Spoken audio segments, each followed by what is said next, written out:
dumb shit. To What whom I'm it, saying, to some whom dumb it may shit. apply, like if you can't stick to a topic, then just don't go into the panel with people. You get it? It's simple. Yo, let me ask you something. Are you gonna name any names, or are you just gonna be like doing what you're doing right now?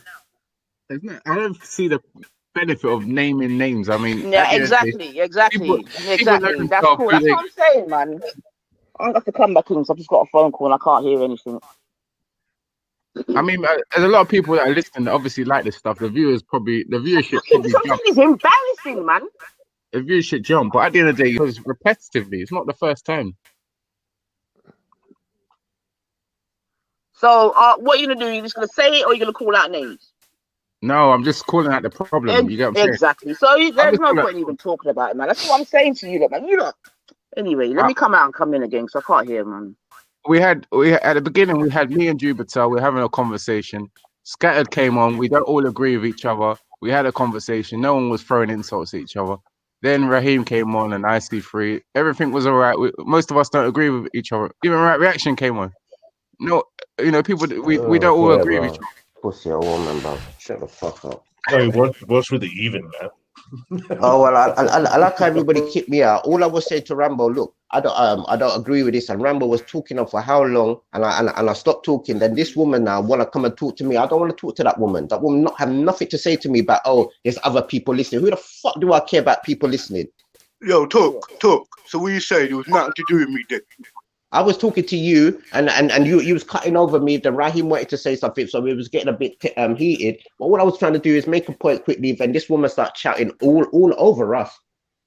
Listen, I'm not. No. I have to tell this to you. I'm not in a jokeness within the black community right now. Yeah, I'm dead fucking serious right now. Yeah, don't play with me out here, man. I'm not playing with none of a woman. I'm not playing with none of a man neither, bruv. So wanna keep your sister under wrap, yeah. I'm not. Yeah, listen, right. I'm not in no joke business to speak here right now, yeah. I'm just saying, I don't want to talk to that woman. That woman has to talk to me. It's certain people who I don't want to talk to. I don't come on here. I don't come on. If I see them on there, I'll come off. What the hell is this woman coming on shouting out my name? What? Because it's listen, right. Don't play with me. I will go to your school and fuck up every fucking thing right now, yeah? And send all the fucking racism, all the xenophobia, all the fuckery what you're chatting, yeah? All the coonish how you want and behave online. I will send it to all of your employees, bitch. Don't play with me out here. I've got nothing. You're not my baby mother. You're not my friend. You're not my sister. You're not shit to me. You don't even put sugar in my blood clot tea. So don't play with me out here, fool. Don't play with me like me and you is something. Not every black man is your man like that, Reggie. Me, I tell you that blood cut straight. Go play with Jedi and them man there. They're your brothers. Don't play with me. I'm not your brother. Go play with them, man. Then go cry to them afterwards and they have to come and sort your problem. Like, listen, don't talk to me. Do not fucking talk to me. I'm telling you now. Yeah, I just think we all need to show a bit more courtesy and a bit more patience, with each other. And then we can hear each other's point. And then obviously you can have a conversation without. No, because these people are always angry, bruv. They could go onto their brothers' channels when it's all popping, but now other people's on this channel now, they want to come with their fuckery and their bad behavior. Like, mate. That was interesting. Just keep my name out of it. That's all I say to them. Just don't keep my name. I was looking at the chat, yeah. The students obviously get back on topic then. Get back on topic, kid. Stop fucking chatting. See, Reggie, get back on topic. Reggie, stop fucking putting wood to the fire, bro. I'll fuck up your life, bro. I'm not in on me, bro. Trust me. Yo, drop it, bro. You don't need to drop down dead, you black community. You black community need to drop down dead. You lot are pieces of shit. You lot are pieces of shit. I don't give a fuck. Stick to you lot are pieces of shit, bro. I can't stand you lot, bro. You lot like some fucking monks, bro. You lot like some spastics of the fucking world, bro. Stop the chat. You lot are supposed to be big men. You lot are not even children. You lot are not even younger than me. You lot are idiots. Shut up. You're not even younger than me. You lot are older than me, bruv. You lot are older than me. You lot are fucking older than me with grey in your fucking beard. You're not even younger than me. You lot are monks. You lot are fucking monks. And move on. Fucking idiot, bruv. Black man, bruv. Waste people, bruv. This has got nothing to do with me. If anything, it's you. No, stop. If it's nothing to do with you, stop fucking running up your mouth on it then. Imagine that. None of you people are actually younger than me. None of you actually people are younger than me. All older than me, bruv. And you look how you behave. It's nothing to do with you, but you got the most chat in it. Move on with your subject. All older than me, but look how they behave. Put somebody else on the line, man. Yo, it's not about having the most chat. Yo, have you got something to say? Obviously, if you come on here and then you start slinging insults, then it's something to do. You need to take responsibility for your own actions and stop blaming other people. This is to do with you. This is to do with you, Turk, and and Nanifa. It's nothing to do with you. Got something it's you guys that came here and started shouting at each other and throwing insults. Have you got anything to Well, say? this is what I'm saying. This is their behavior. They do this everywhere Nah, they man. go. Everywhere they go. everywhere. This is what they do, bro. And this is why I do She's not not talk to on the these people panel. no more. She This is can't why I talk go for out my herself. way not to talk to these She people. can't talk for herself. This is Shut why up, I go Reggie. out my way not to Good. conversate with these She's people. not here, bro. Move on with the talk, innit? Move on with the chat. Yo, Ralph, talk, man. Raheem, where are you? Yeah. IC3, where are you? Salute, Audrey. Yeah, man, let's move on. Yeah, it's really good calm. I mean, we were saying anyway that, you know, when it comes to people like Lammy and the other lady that people are quite familiar with, these guys never really made any promises that people can come out and bring and say that they've not really delivered. Of course, there will be some that they haven't delivered, but they haven't promised to save the black community in any way. And, you know, people are holding them to account for something that they didn't even promise. I think Reggie was making a good point. He was saying that I think correct me if I'm wrong, Reggie. You're saying, look, if there was no expectation they had in the first place, you can't hold them up to that expectation, right? Which is what Raheem was saying, right? Yeah, Because exactly. they never promised to save the community, right? People just see them as black people that are in power. I mean, people just saw them in prominence, and then they thought, okay, these people should do something for us. But they, you know, and then someone came up here earlier, I don't want to mention the name, and said, oh, they don't really speak about these black things that we're going through. They don't speak about knife. Of course, they've spoken about that stuff. You know, that's just basic. A lot of these people More like Turok is number one in your mom's porno search. That's what Turok is. Number one in your mom's porno search. Watch me how me I tear them Indian gal apart. Cause when I broke up some new style, this I want to yo. Lord have mercy. Well, yeah, a lot of these people, they tweet all these things, and they. But that's one thing that we've seen evidently, even here today. We've got a lot of black people that are willing to talk about things, that have a lot of mouth and speak a lot, but not a lot that do that do things that are positive. You know what I mean? There's a lot of good speakers amongst us. And who's that you referred to, Reggie? You'd like to be smart and running up your mouth. We have a lot of damn black people, bruv. Like, who you referring to, bro? We have a lot of YouTube activists, as we call it, or even YouTube activists. Okay. They talk a lot, but don't do a lot for our community, and then they, you know, and then we wonder why we're still going round and round. I'm the number 5 black man in your mother's scunt. That's why I am number 5. There's like how many more to go? So I'm not actually number 1 on that chart. No, I'm number 5 actually. There was many men like a train. Like Thomas and Friends, like Thomas and Friends. There's a whole train station ready there. The whole train station ready. Thomas and Friends, mate. No life. Fucking no life. No life, boy. Hey, that was a good one. Hey, I gotta go, man. I'm at work. See you guys later. Yeah, I just found it interesting. As soon as Jupiter came on the panel, yeah, and we were talking, all the people in the chat, like all the people that claim that they're always irritated by her, just seem to just come on. and then it's bad. I thought I actually gonna clash with Jupiter first, but obviously. But you know, Reggie, certain people are just drawn to channels where there's heat. It doesn't matter what the heat is; they just like the heat. Right? Yeah. It doesn't matter what the topic is; they don't care about the topic. They just want to sit back and enjoy the popcorn and the heat, right? Yeah. Well, you can see that. And Jupiter's attracted to heat, so every time she goes, there's heat. Yeah. It's nothing to do with that. I was the first you dimwit. It's a heat-seeking missile. I was actually first on this morning, so actually I didn't follow anyone. If you don't notice, Ralph, people follow me for trouble. No. The people who want heat follow people who generate heat. The only people who follow you are people who follow heat.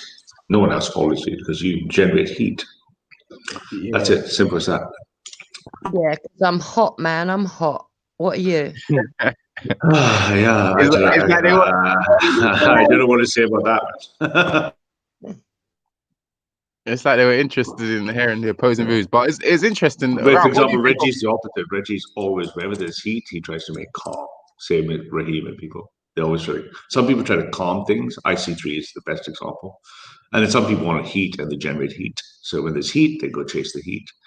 If there's calm, those people run away. They go to another panel to keep the heat. Simple. Yeah. I mean, it is quite energy sapping having to speak over people and shout and insult people. I mean, But some people psychologically, there's character. Some people are drawn to that. They feel like they're getting something out of their system. They feel stimulated. They're getting micro releases of dopamine. Is what's happening in their blood chemistry. And some people don't want that. They want the calmness. So just think of IC3. You're not going to see him hotting up anyone or getting hotted up. Other people, you see, they just look for heat. If there's no heat, they wander off, right? That's just it, yeah. They don't care about the topic. Some people want to talk about the topics, and when the heat shows up, they get angry because they wanted to talk about a topic, whatever the topic is. That's a different type. Yeah, because people all they want to do is deflect from the real issue, and when you start hitting on the real issue and getting to the real core problem, people just want to how can I say divert you, shoot it down.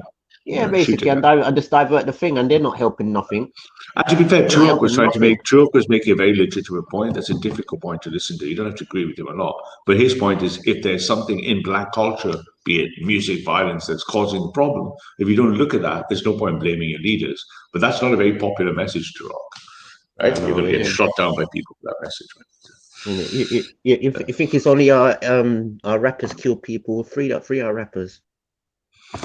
Yeah, not just I'm just saying, for example, right? That, glorifying violence. Hey, as Indians are killers, man. No, I'm saying, but a lot of people got favorite rappers in it, so they say, no, it's not only my favorite rapper kill people. You should free my favorite rapper. Yeah.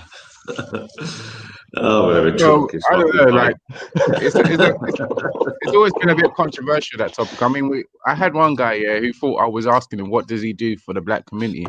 And he thought it would be some sort of point scoring, that he would point out that he has a studio and he allows people to rap.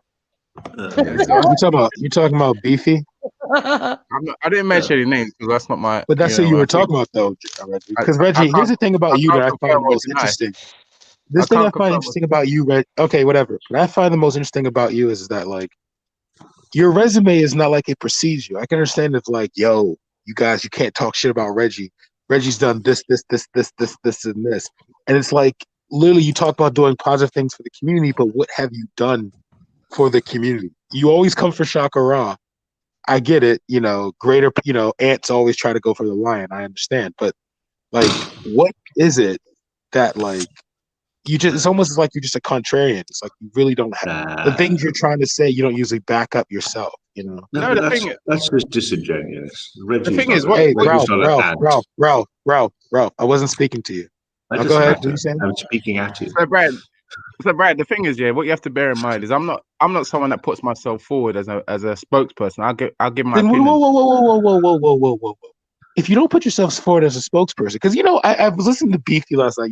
Beefy and James Jones had possibly one of the most epic debates about gravity, certain elements of science, and it was just almost incredible how he was attacking James on all these different points, not even having a common point himself. So my thing is, how do you attack people on a point that you don't even have like a resume or let alone a footing to be able to critique other people? Like, I would never critique doctors. I'm not in the medical field. But it's like you try to critique people on a particular aspect in regards to Blackness too, which is weird. You try to critique people on that one thing, not even having some kind of footing in the field itself, like you're critiquing Reggie right now. Well, because I actually would pay off college debt for college students. Like that's like when you said, Ralph, you went to Stanford, then you would know that the Black Student Union in Stanford is tied to multiple, or excuse me, the Black Student Union in Stanford was also responsible for making sure that Asians in the 1960s got into America because they had something known as the Acceptable Asian Act, where they only brought in lighter Asians, Eastern ones, not darker ones like you. Brad, but I understand you just only study statistics at Stanford. So, Brad, but go ahead. What are you saying? No. My point is that it's weird that you like to critique and hold people to the standard on they're not doing something positive in the community, but then when someone asks you, what do you do positive? It's like this unknown, secretive, my family has this thing, and it's always the same thing every day. But go ahead. No, I think you maybe you haven't been following me, or you haven't really understood my position. The thing is, when it comes to people like what's it called? what's this guy's name again? If it comes to me again, no, not Sky Mine, the other guy, Shakira. That's it. When it comes to people like Shakira, most people will agree here. He puts himself forward as some sort of spokesperson for the community. You know, Empress of No, Pan I see him Africa. more of he's more of a conversationalist, if anything. Like, yeah. Here's the thing here's the thing about him that I must you admit. say that he's more of a conversationist. I'll say that he puts himself more as a spokesperson. He comes to talk. But how can he do that when he submits to, like, really, he never really, if anything, all he does is either furthers a message that's already been put out by bigger names. Secondly, he doesn't really try to he's not like leader of like an organization that is pushing this. No, he just supports multiple other organizations, just as his father did. So that's why I'm just like, but no, go ahead. So you kind of accused me of taking away people's blackness or something along those lines. No, I didn't say that. I didn't say you take away people's blackness. So you wouldn't have. Trust me, you have to be black to understand that kind of power. But no, I'm talking about the sense that you always like to come for people. And the thing is, I can understand if people were speaking the holier than thou. Like, oh, I'm the key, I'm the fixture, I'm the thing that will save black. I can understand that. Those people we can attack because it's almost like, well, I wouldn't say attack, critique. But it's like with you, it's almost like you critique people for just simply stating that, like, hey, maybe if black people did this is just an idea of mine. And then it's like, oh, no, hell no, how dare you? But it's like, okay, well, Reggie, what do you think we should do?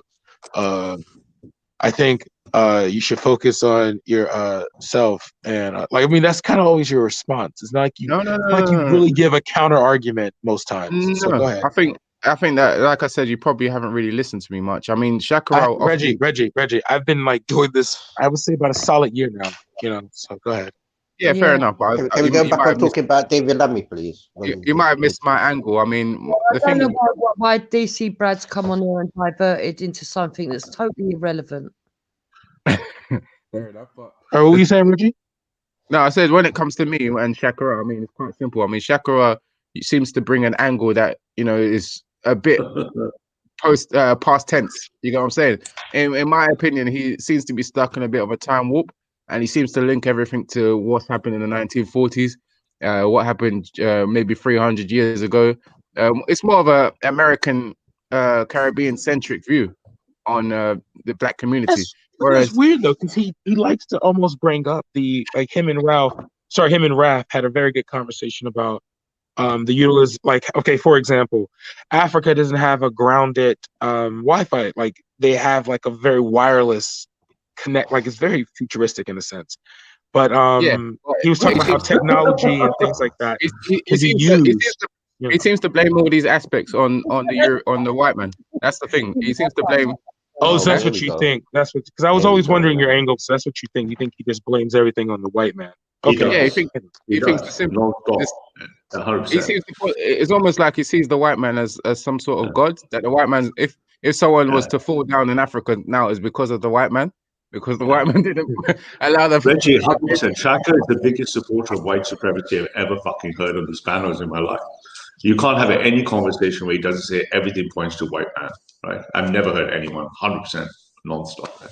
So that's why I think that sometimes the same song every day, man. Exactly, the same song every day. I mean, that's why. Okay, where's your have you been to Africa? Have you seen what the people actually say as well? Like, have you actually listened to when I look at this NSARS thing, I don't blame. I've never really dealing with the issue here in America. I realize Black people need to stop blaming, because we can talk about how the crack was made at UCLA and passed to the Black community, but then we have to take responsibility that Black people were the ones that were selling it. We can talk about guns being dropped in the Black community, but Black people are the ones shooting it. So I don't play that sentiment because I've never really seen white people as superior to me. So that's why I can always take responsibility and say yeah, we can't just be blaming white man for this. One thing, even though I don't know, he's very loony nowadays, but we can't really keep blaming white people for the no snitching culture in our community, the aspect of demeaning our women and saying that everyone's against us and things like that. I can admit that's just even a part of better. Even the NSARS thing, when Shakira and even when Jupiter and some of us others came on to Raspberry panel, we were talking from the angle of corruption, from the angle of the police, from the angle of the fact that our our Nigerian leaders tend to be very, Yeah. very bad. And he will come and say, you're right. he will come and tell us that, but slavery, the 300 years of slavery, the colonization, this. Look, our leaders are doing this to our people. And now the NSARS has come out. Everybody's saying, why are you guys talking about NSARS? Never see me right there. Reggie, if I had a penny for every time Auntie Shaka says, I'm going to do what I'm going to do. I'm going to leave in a minute, actually. Thank you for reminding me. I'm actually going to leave in a minute and do what I do, because I need to ban somebody. I'm tired of them, bro. I need to actually ban them. Hey, Turok, man. Hey, got to think peace, though, bro. No, it is peaceful. It's peaceful. It's peaceful. It's peaceful. It's peaceful. It's just like, you know what I mean? At the end of the day, afterwards you can chat my name out if you want. Afterwards, I don't care. How long is it gonna take, Turok? That's it. Hello. What we're talking about.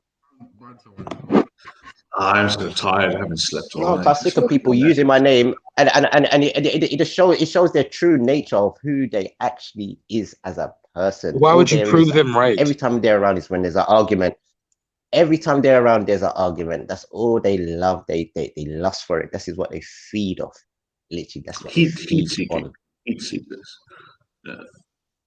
It's sad, man. It's just actually sad. Like you literally have to be there for an argument. Every argument, you are right there. Yo, wait. Somebody just said Issa?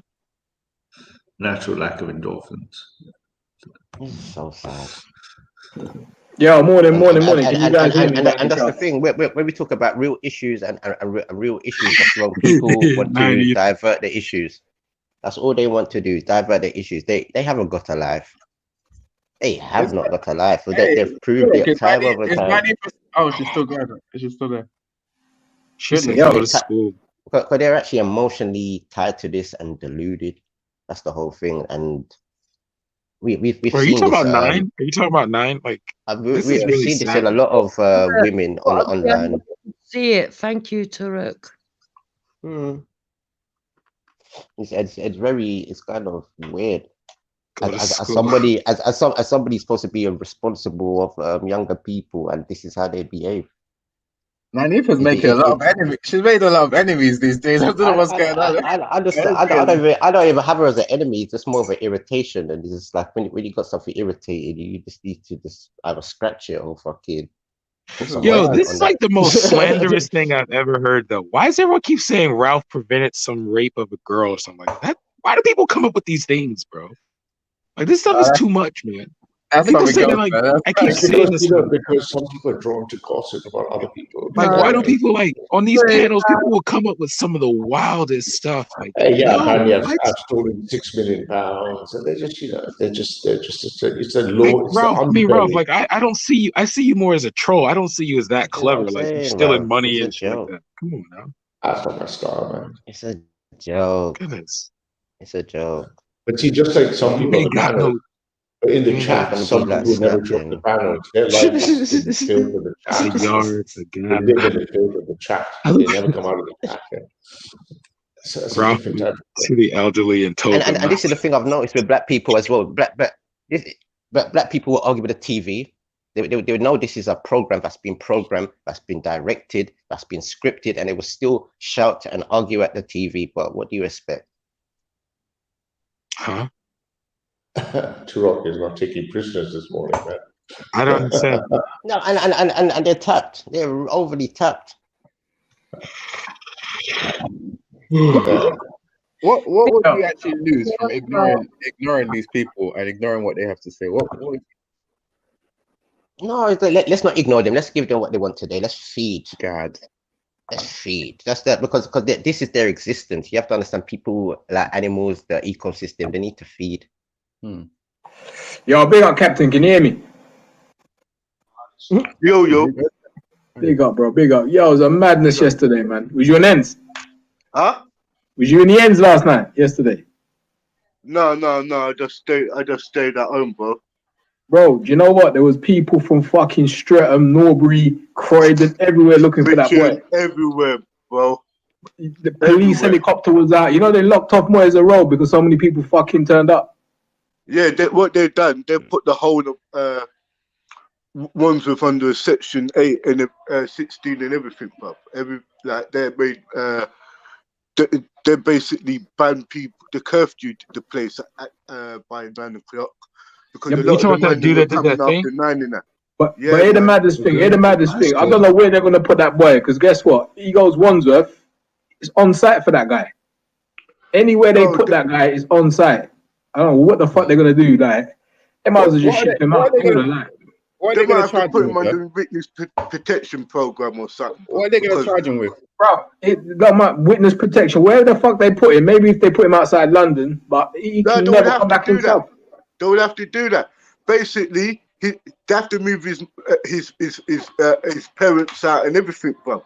No, listen, bro. The guy was under Springfield and them things there. You know, like mental health. Yeah. He was under that kind of fucking. Even if they put him in there, there's people in there that will fucking unsight him.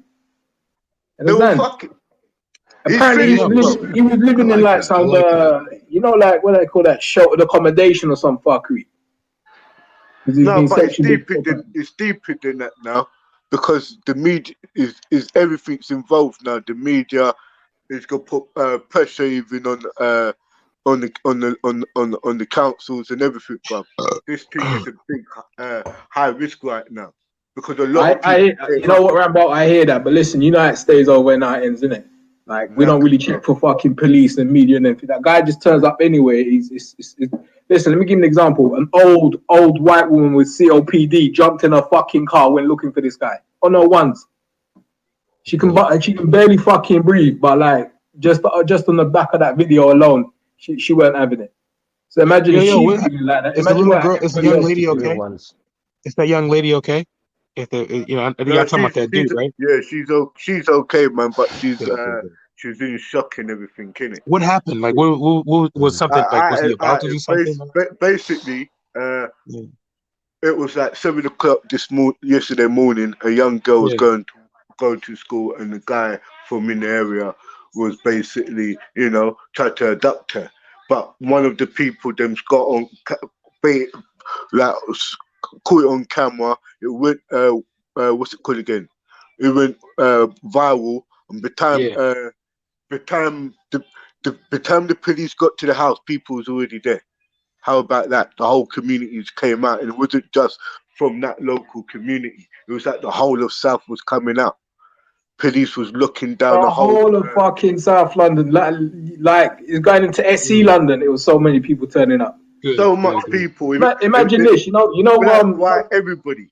Hey, Rambo, remember, you know IKEA. You know where IKEA is in Pearly Way. Yeah. You know the traveller site next door to IKEA.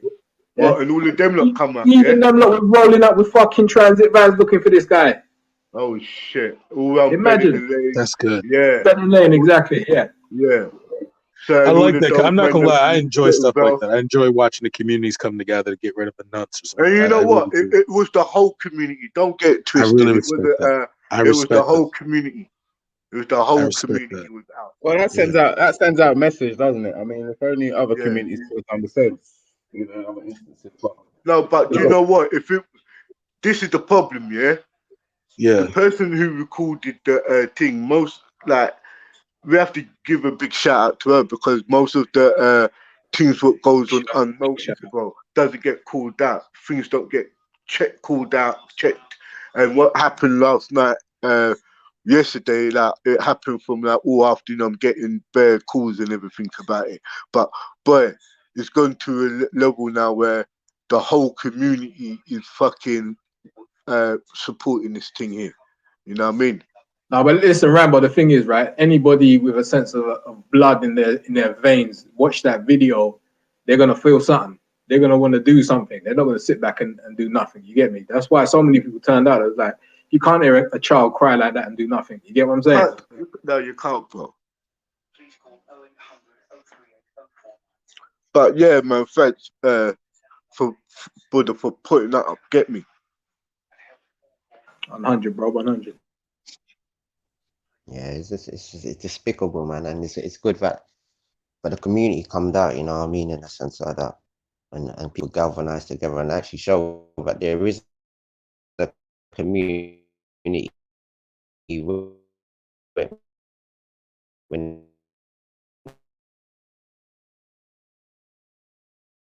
when when things are serious, you know what I mean? But we need to be very You're more breaking up quite proactive, bad. man, and actually always hear.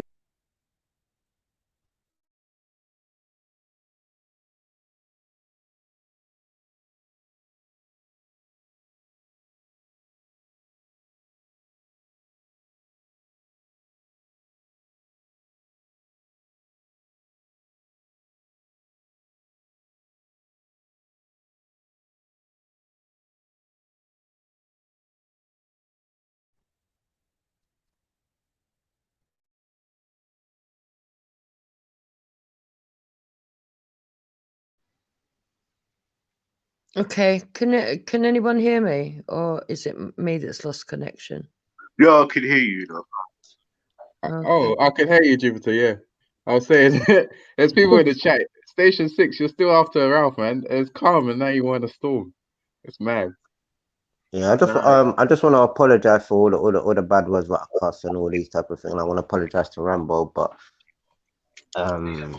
yeah, Yeah, I I think we're apologize to talking. you too, bro. Yeah, I'm sorry Yeah, to because cut you, we bro. can't be Yeah. behaving like this when there's serious things going on in the world. And the only reason why I get vexed because I'm actually passionate about my particular community and even the whole everybody's community. Really, at the end of the day, I think like the life we're living right now and the images what we're getting shown to the younger generation is it's going to lead more people astray and things like that. And I think this is a time to wake up and call out stupidness and actually try and repair each other instead of actually pulling down each other. And yeah, basically. Well, Actually, that's really good that you said that, Tarek. Repairing. Yeah, I mean, people have got to realize when you come on here, you're not going to hear everything that you want to hear. So you got to just respect other people's right to come out with an alternative. You know what I mean? You don't have to like it. That's all it is. And then I suppose in some ways that would just avoid all the clashes that you see on here. Yeah, I think the man's been taken in. I think what did they say that he was a rapist before, or he's been convicted of rape. And boy, it was good to see. Who's that? Yo, you can hear me. What was you saying, Reggie? Yeah, I was saying that yeah, the man's been taken in. It was refreshing to hear the community came out and obviously somewhat tried to find the guy, and luckily no one actually went to go and commit any violence on him, because that would have just been maybe. No, they went to his house, bro. Yeah, Yeah, they went to his house. They went on the road looking for him. There yeah, were youths on scooters, man them in their cars. It wasn't just young; it was old people. It was everybody who's concerned, you know, bro. It's like I think what should really be taken lightly either. Yeah, because at the end of the day, it was better. You know, if they would have caught him, it would have been a serious jungle justice. It might have changed the face of fucking Britain's history, bro. Because certain things has been going, and the people's getting pissed off in it. Like the police is giving man them 2 years, bro, for them stuff there. Why a man's getting 4.5 years for a bit of county line shit. Get me, bro? Like 8 years, 10 years, bro. And these things here is allowing big men to take and young men to take a vulnerable out of young girls, bro. That's the problem. And women, bro. These things should be taken lightly. And because it's within my community as well, I'm affected by it. People's all ask me, what's happening? What's this? What's that? I'm getting calls, bro. What do you think? Should people like this be actually allowed back in the community? I mean, we had, obviously this is slightly unrelated, but we had the Austrian guy who was apparently released as well after trying to join ISIS. Apparently he was released into the community, and after X amount of years, you know, we've seen what happened in Austria the other day. Yeah. Well, people that commit offences and do their time like that, are we are we okay with having these people like living next door to us? I think the problem is on the assessors, isn't it? We've gone too far liberal when we make the assessments. We're not being realistic, because we want to be in a country where we're civil enough to say, okay, you've done something wrong, you've served your time, now come back and try to sort of like be different when you return to society. But we've got too many people saying that people are ready to return too easily. That's what the problem is. And they've got rid of mental institutions.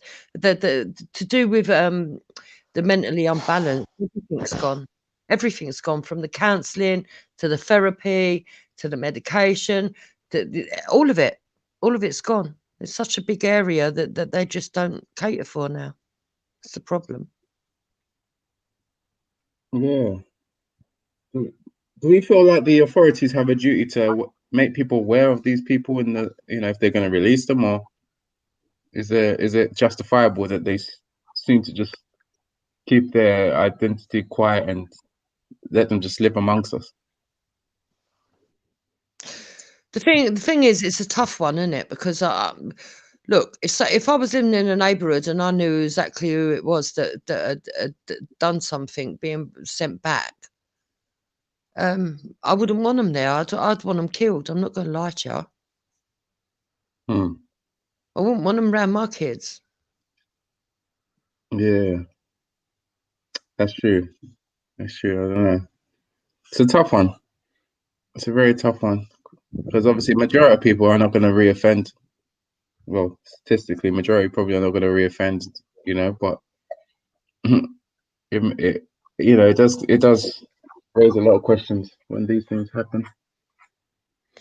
I think the victim and the victim's family should have a bigger say. That's what I think. And someone else just said that in the comments. Someone actually said, let the family get justice. But I wouldn't go that far. I wouldn't say let them decide whether to kill them or whatever. No, I don't agree with that. But I mean, they should be asked to have a say in, any whether they feel that they should be let out, whether, and for as long as the family are pissed off about it, then they shouldn't be.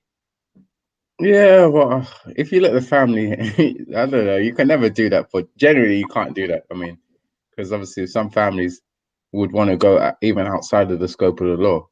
Like some families believe that some things should be, lead to someone being killed. It just it's so subjective. You know what I'm saying? Yeah, but I mean, definitely have a say on the impact.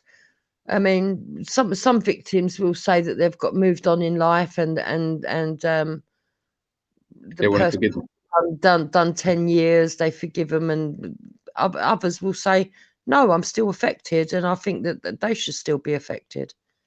So what if the family says we forgive them, we don't want to punish them, and then they go again and they reoffend and end up killing or raping more people? Yeah, but it shouldn't be just down to what the families want. It should be taken into consideration. That's all I'm saying. Yeah. They should have a voice as well. Yeah. Yeah, I mean, Noah's saying they do. I think he's saying that they do have some say in. I suppose they have a say in charging. They don't have a say in the punishment. They definitely have a say in putting charges forward. In most cases. I just think that we hear so much of it now that it just feels like that we are living amongst a society full of them everywhere. Yes. And I know they are everywhere, but I mean the levels of it just seem so draining now. It's like you can't trust anybody. That's how it starts to make you feel. Yeah. Really, you shouldn't trust no one, did it? Not around with your children anyway. Yeah, of course, to a certain age. But what I'm talking about is that you should be able enough, Captain. You should be able to let your children go to football practice. No. Who say you? No. I'm not saying none of that stuff. I'm not saying don't trust no one to the point that you got I'm not saying that. I'm not saying that. But you should be freely allowing your children to mix with people in you know, in the community like that, because it happens. Jupiter, your shadow is hovering again. Mr. Larry. Oh gosh. So Yeah. What do you do? Just ignore people like this? Eh? Have you seen what Mr. Larry wrote? Or do you just ignore Witness now? I don't know what your approach is to. I don't really look at the chat anymore. I just think it's pathetic. Let them get on with it. Like I said the other day to Rambo yesterday, I'm getting so fed up with a lot of stuff that I don't care what people think. If that's what they think, then that's what they think. You know. Yeah. I found it interesting the other day when I saw your thing on Jedi, and you're kind of like every time, every week, you seem. Actually, I've said it before as well. You seem to allow people to just ask you all these questions related to are you racist, or Yeah. and then they get triggered with your answers. They don't never accept your answers. They still come back and ask the next week. They ask you the same questions in a different way. I just think it's exactly. It's like they don't understand that I know my position and that is my position. And even if they can't understand my position, that's not my fault. And in the end, sooner or later, I thought they would have realized by now, but you just have to agree to disagree. Like if they feel that way. It's okay, have it your own way. I'm racist if that's what you think. I don't. Do you know what I mean? And even that ain't good enough. But whatever. I don't know. You know. It's not. Let me put it this way: it's not important enough to me that what they think anyway. Yeah, so I don't know why it's so important. That they. Or maybe there's a reason why they want to highlight or portray you in a certain way. I don't know what it gets. Yeah, and it's true, isn't it? And then I think that it's not really that important. You should be talking about it anyway. If you don't care about something, don't talk about it. Isn't it, Reggie? Rather than just keep going on putting wood in the fire and making a furnace, it's not worth it, bruv. We can just move on. Well, I mean, disagree and move on. That's what we should do. Yeah, I agree. But then when obviously we come here and then people, the only thing they seem to be focused, like they just keep on putting messages related to what someone has said.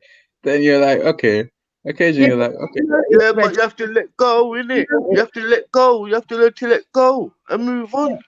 Yeah, but Reggie, if you notice, he slightly changes the wordings and puts different things in. They're not actual quotes. They're what he thinks I think.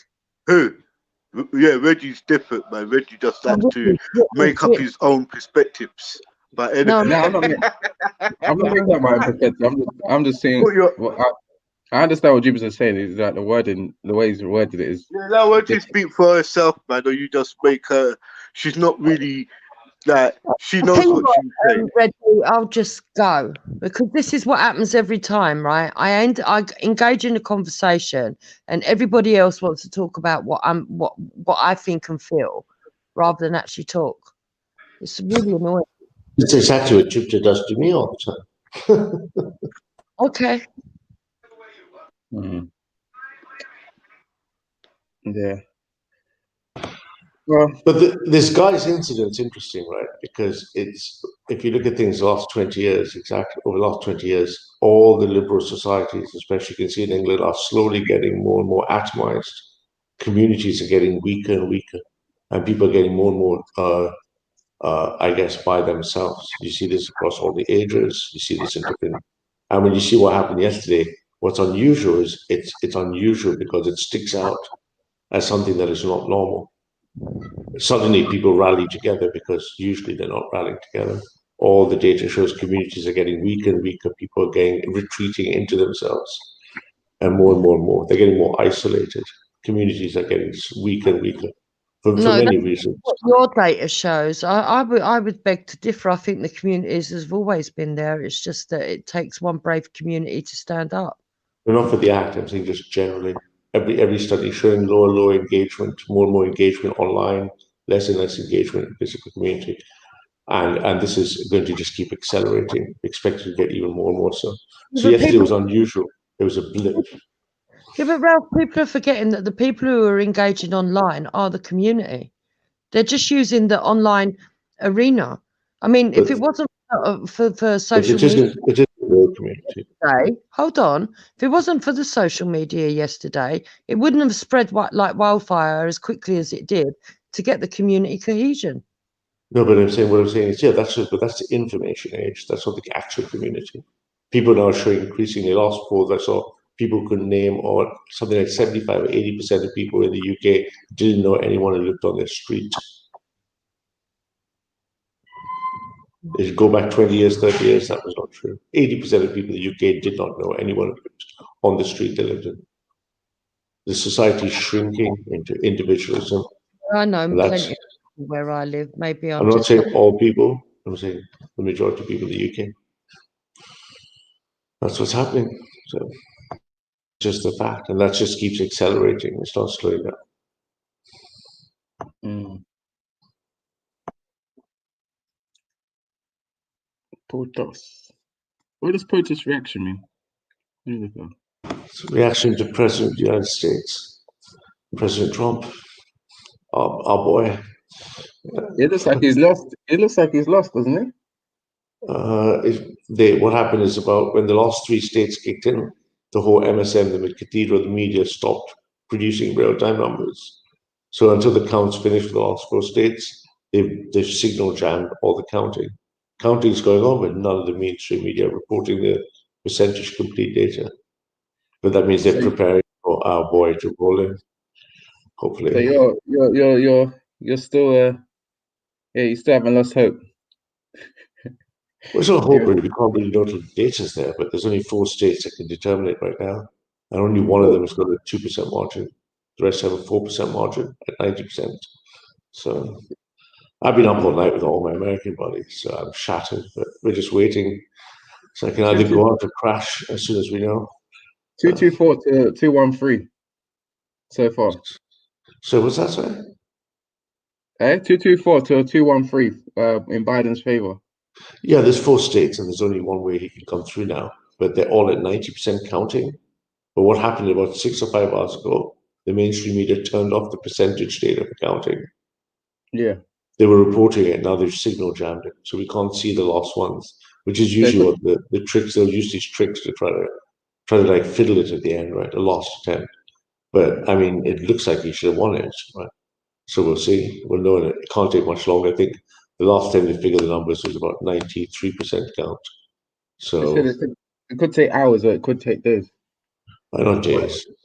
Well, it's interesting how invested people seem to be across the globe.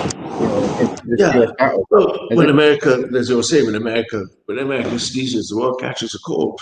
So we're gonna the next 4 years is going to be determined. The entire global politics, everything's going to be determined by who this election is, right? How much impact has Trump had on the global politics? Trump runs the United States. He's the most powerful man in the world, right? Well, how much influence has he had on the UK since in the last 4 years? Everything.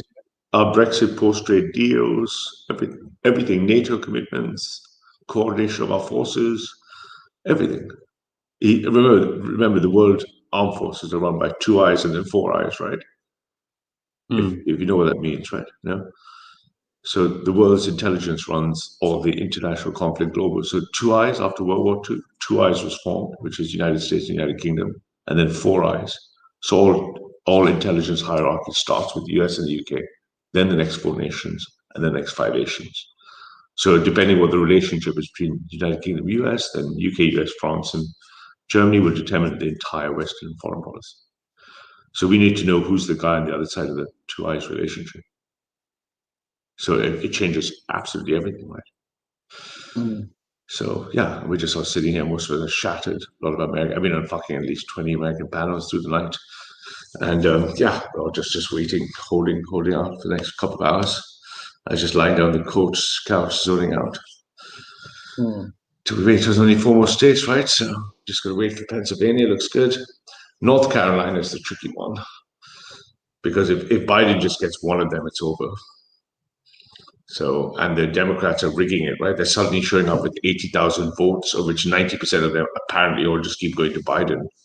So if it goes to the Supreme Court, that's really good because the Republicans are on the Supreme Court. But if it goes bad, we'll see what happens, right? Otherwise, you're going to see the left are going to deploy their biological weapons on the streets. Yeah, they're going to start burning, looting, rioting. Right, 350 Antifa people are lurking around the White House right now. 350 of them. Yeah, right now they're circling the White House. Right?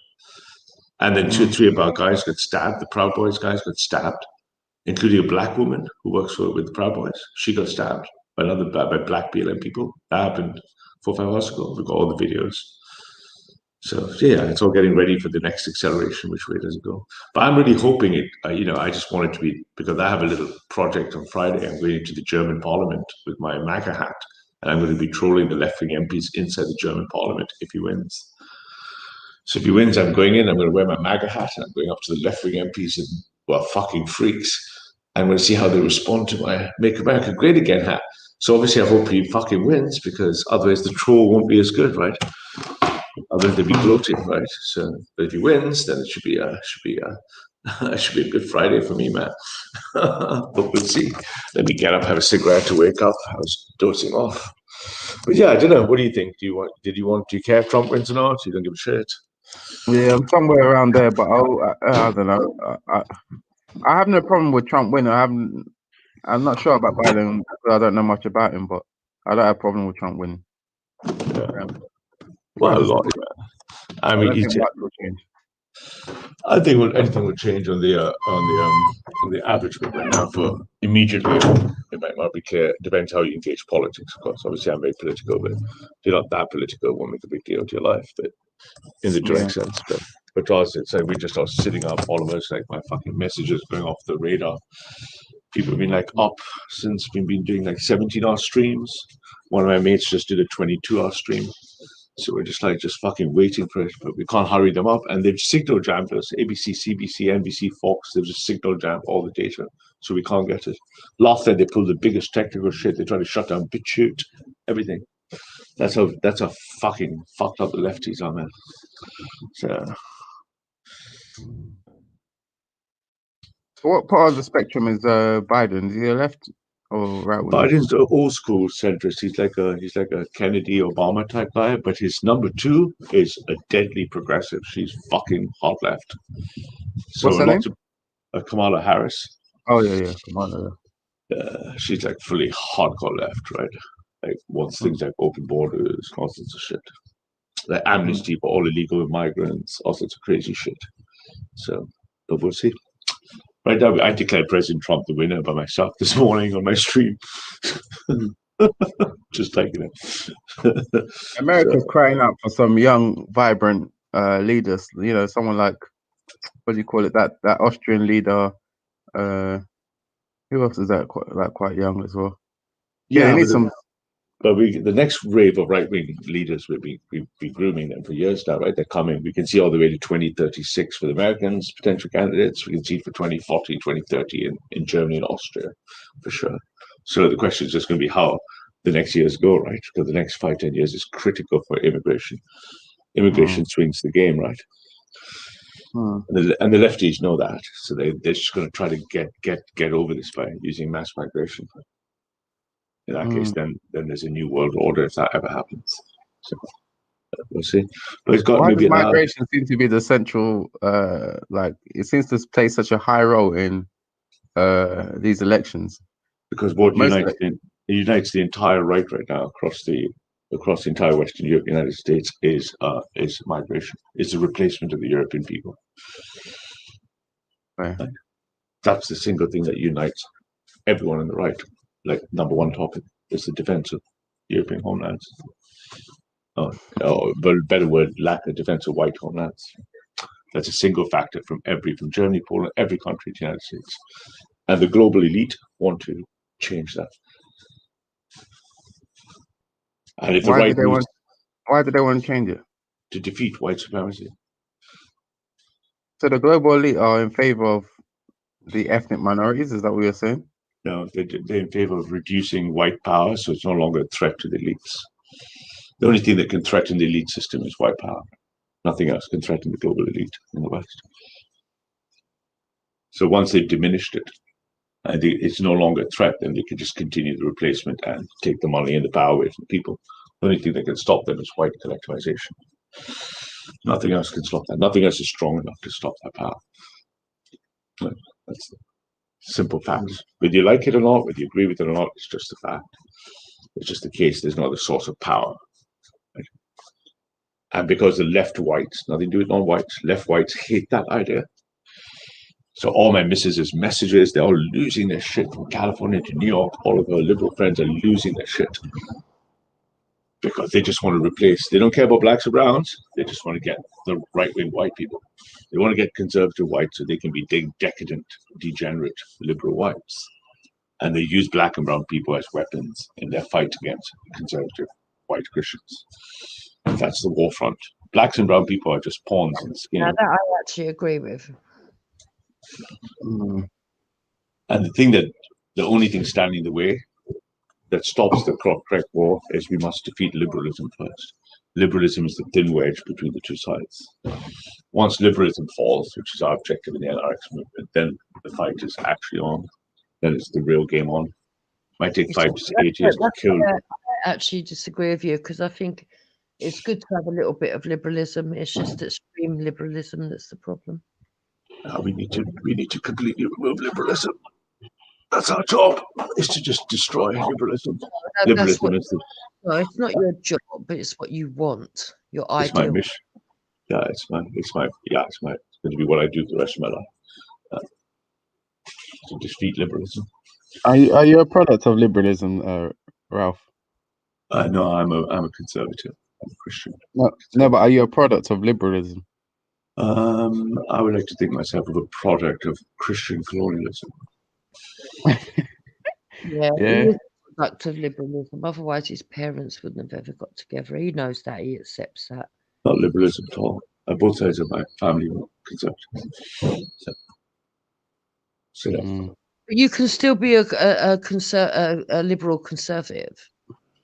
there's no such thing as a liberal conservative. Yes, there is. Yes, there is, Ralph. That's like saying a liberal Muslim. It's only extreme liberalism that's terrible for society. Extreme liberalism also makes almost no sense. It's liberalism that's a problem. The left don't care about liberalism, and the right don't care about liberalism. It's just that thin fence, increasingly thin fence, keeping us apart, and that fence is going to crack. Our job is to make it crack quickly, and the job of the left is to make it crack from the other side. Once it cracks, we can have the real showdown, which is the next 5 to 8 years. That is the showdown. No, it's nonsense. We don't have to live in either or. You can have the best of both worlds if you use balance. It's just you. But we're not interested in balance. The right is not interested in it, neither is the left. Only liberals are interested in balance. I know you're not interested in balance. Neither is the left. You just Left's not interested in balance. Extreme left. No, just the left are not interested in balance. No, it's the right. No, that's not true. It's extremists that have this problem because that's just a liberal talking point. They go to the pure literal sense. What's the opposite of extremism? Balance. What is balance? A liberal idea. The left reject liberal balance, and so does the right. Only the liberals tell you, "Hey, if you don't agree with me, you're extreme."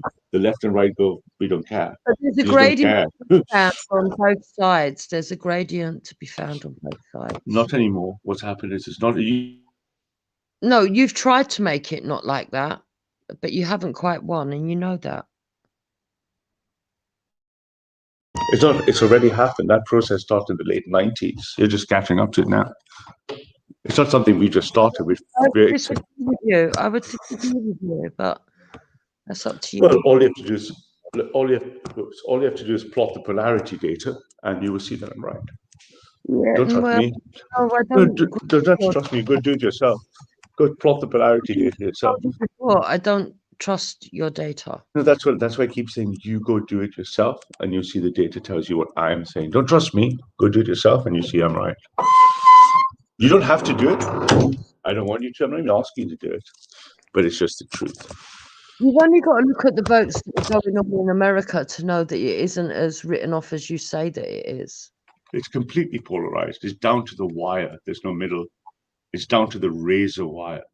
That's how polarized it is. It's absolutely polarized. There's no middle ground. It is left or right, red or blue. There's no middle. There's no ground. The left and right don't speak to each other anymore. This thin liberalism 20, 30 years ago, yeah, there was a liberal centre that's been destroyed. That's true. It's just that there isn't a party that actually represents the masses or in the middle. Correct, because there are no people in the middle.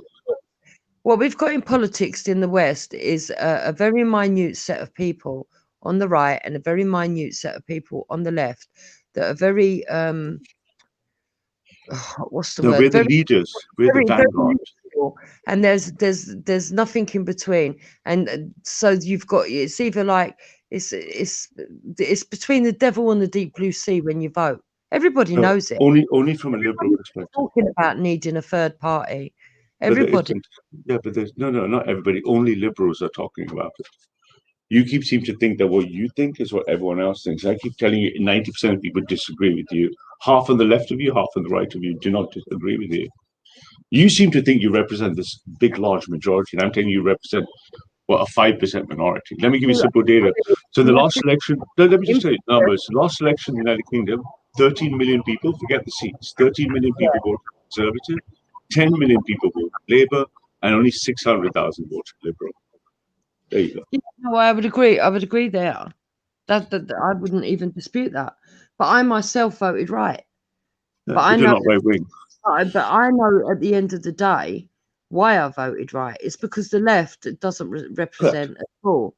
There are some values left on the right that actually represent a proper, stable position. But that doesn't mean that I would go to extreme right like you. No, yeah, of course. And the left would do the same thing. And there's this middle left center ground, and they're just diminishing in numbers, and they have no power left. All the power is in the left wing or the right wing. There's no middle power.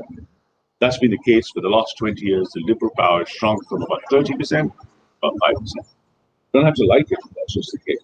The left and the right, the left want to destroy us, and we want to destroy the left. The liberals, like you, the Banksies, they're just temporary in the middle. It won't last very long. And then you'll have to pick a side or step aside. You have to pick a side or step aside because you're in the way of the left versus right. The left don't give a shit about you. They're coming for us. The right don't give a shit about you. We're going for the left. As much as you say, hey, we can all get along, black and white unite, black and white say no. Black people say Black Lives Matter. Left people say White Lives Matter. And someone says all lives matter. All lives matter. There's no power. There's a huge swathe of the masses. Britain is not a racist country. You're just talking. You have no data to support that. You will not be able to produce a single data set that supports that position because it's just not true. It's Black Lives Matter, supported by all the left-wing whites. White Lives Matter. There's no All Lives Matter. Is that, do you want coffee or do you want tea or do you just want a warm glass of water? Liberalism is the warm glass of water. No, that's how used people have done it. Correct, absolutely. Yeah. We're guilty. We're guilty. We're saying we're not pretending. Represent the nation. It doesn't. Yes, it does. No, the nation has no liberal representation. It does not represent the nation. The nation is not represented by. Why do you keep saying something? Show me that in Parliament. By the two groups that want it their way. But sure to be abolished. That doesn't mean if we had a decent person that could come up through the middle and actually show that they represent. Yes, if there was a decent third party there, the problem with the Liberal Democrats is that they are even more extreme inside than the fucking not left. Extreme, they're just weak. They are. They're inconsequential. They don't have enough power. Right. I'll tell you why. Well, why is that, Jupiter? Okay, keep it calm. Okay, you're going to get all hotted up now. No, keep it calm because the reason they don't have any power is because they don't represent what the people stand for. Yeah, they don't. That's what I'm saying. But if there was so therefore proving my point, the people don't want liberalism. They're ready to go to war in the left versus right. And that's why I'm waiting and all of our friends are waiting for the Trump result. That's not true. It's just the truth. I mean, you have to produce some evidence. You have to produce some evidence that shows me it's not true. You can just keep saying it's not true. It's not true. We have no evidence to support. I can just flip my screen over and show you evidence. I'm having a conversation, and I'm telling you my point of view. I'm not here to have a debate. At the end of the day, if you want to sit there and make up charts, that's up to you. I'm not going to go away and make a chart and come back and hold a chart up and fucking talk it through, just to try and convince masses. I know that there's many people out there in this country that are not racist. They see everybody as should be treated equal. Now, they might see the injustices that are going on. There's plenty of white people that know that all this racism that's supposed to be against blacks also happens to some white people. There's many people that know that. There's many black people that are suffering racism, but that also know that it's not systematic. But all the jargon and the stuff that's being used at the top and everything else has been manipulated. And as far as I'm concerned, 100% agree with you. Both the left and the right, both the left and the right are manipulating it. Correct. Absolutely agree with you. Yeah, they are. The left are manipulating for power, and so are the right. And my point is, there's no one in the middle to fight it. That's exactly it. And when you say that the New World Order are going if Biden gets in, the same thing's going to happen if Trump gets in. They've already planned what they want to do. It's just how far it's going to go and under whose instruction and what power, because the extreme right and the extreme left are in bed together anyway, and you know that. That's not true. That's a common idiotic understanding that the far left equals the far right if someone doesn't understand politics. The far left and the far right are at war with each other. Hi, Ralph. Hey, what's up? You talking to the Blue Foot murderers, yeah? Talking to who, sorry? Hey, Shifa, I didn't see you sneak in there. Righteous blessings to my favorite righteous man on the channel. Oh, Reggie is fine. Hey, Ralph, here's a joke, Ralph, yeah? You see yesterday, yeah? Jupiter and our mate were calling people yardies and saying that it's not derogatory, and that's what Jamaicans call themselves. So you see English people, they're Blue Foot murderers. That's what they call themselves. Yeah. Oh, yeah. I mean, you know the truth. There's no this kind of like hippie kumbaya middle stuff. Here we go again, Reggie. Can you see it? Can you see the pattern? What, the Blue Foot murdering pattern, yeah? That murders black children every day. Oh, Shipper, man. You're another one. You just come on here. God bless Shipper. I'm another one that comes on and does what? Like, there's a number of people that follow Jupiter on the panels and seem to want to focus on what she said or what they feel about her. Look, he's gone. That's good. But yeah, they seem to want to focus about her rather than talking about an actual opinion or what, an actual point of view. Yeah. I don't know. I don't understand that, to be honest. I explained it earlier. And it's interesting that, when he came on and talked about Yardie, I don't know. My understanding of Yardie, I didn't know that it was an offensive or racist, thing to say. I don't even know. But yeah, racism is amplifying by every measure we see. Racism is rising from black to white and white to black. It is not diminishing; it is rising by every metric. And then you throw in Islam versus non-Muslims, and that's rising too. And that is accelerating. It's not getting softer; it's getting more extreme. Yeah, well, I don't understand people like that come onto the panel. What is their objective? Do they want to start again with this back and forth nonsense that they always do? Right? I explained why. I explained why. It's an endorphin release followed by a dopamine burst. Yeah, the sad thing is, Reggie, I don't even mind getting into a discussion properly on what I believe. But the thing is that what they do is they come on based on the lie because they misquote in the first place. They don't ask the questions. All they want to do is shout their obscenities and what they believe, and then leave and then take it as a win. It's weird. It's kind of strange. Yeah. Yeah, I don't know. I don't know. Well, I mean, it's interesting. I don't even the one day he just came out. Aren't you guilty of that? Every time you and Wendy for the last maybe 10 streams, every time I'm there, you'll show up together and you won't let me speak and you just scream at me. I've been guilty of it with you, yeah, but at the end of the day, Ralph, you deserve it because you deserve it because So, but if someone else does it to you, they think you deserve it too, right? No, yeah, they probably do, but you deserve it because you've been such a shyster to everybody. Yeah, but my point is, what I'm saying is the same moral standards you hold against them, you should hold against yourself. I would say the same thing. You never see someone like Reggie or me jump on a panel to shout at someone. I've never seen Reggie do it. I've never seen IC3 do it. You've never seen me do it.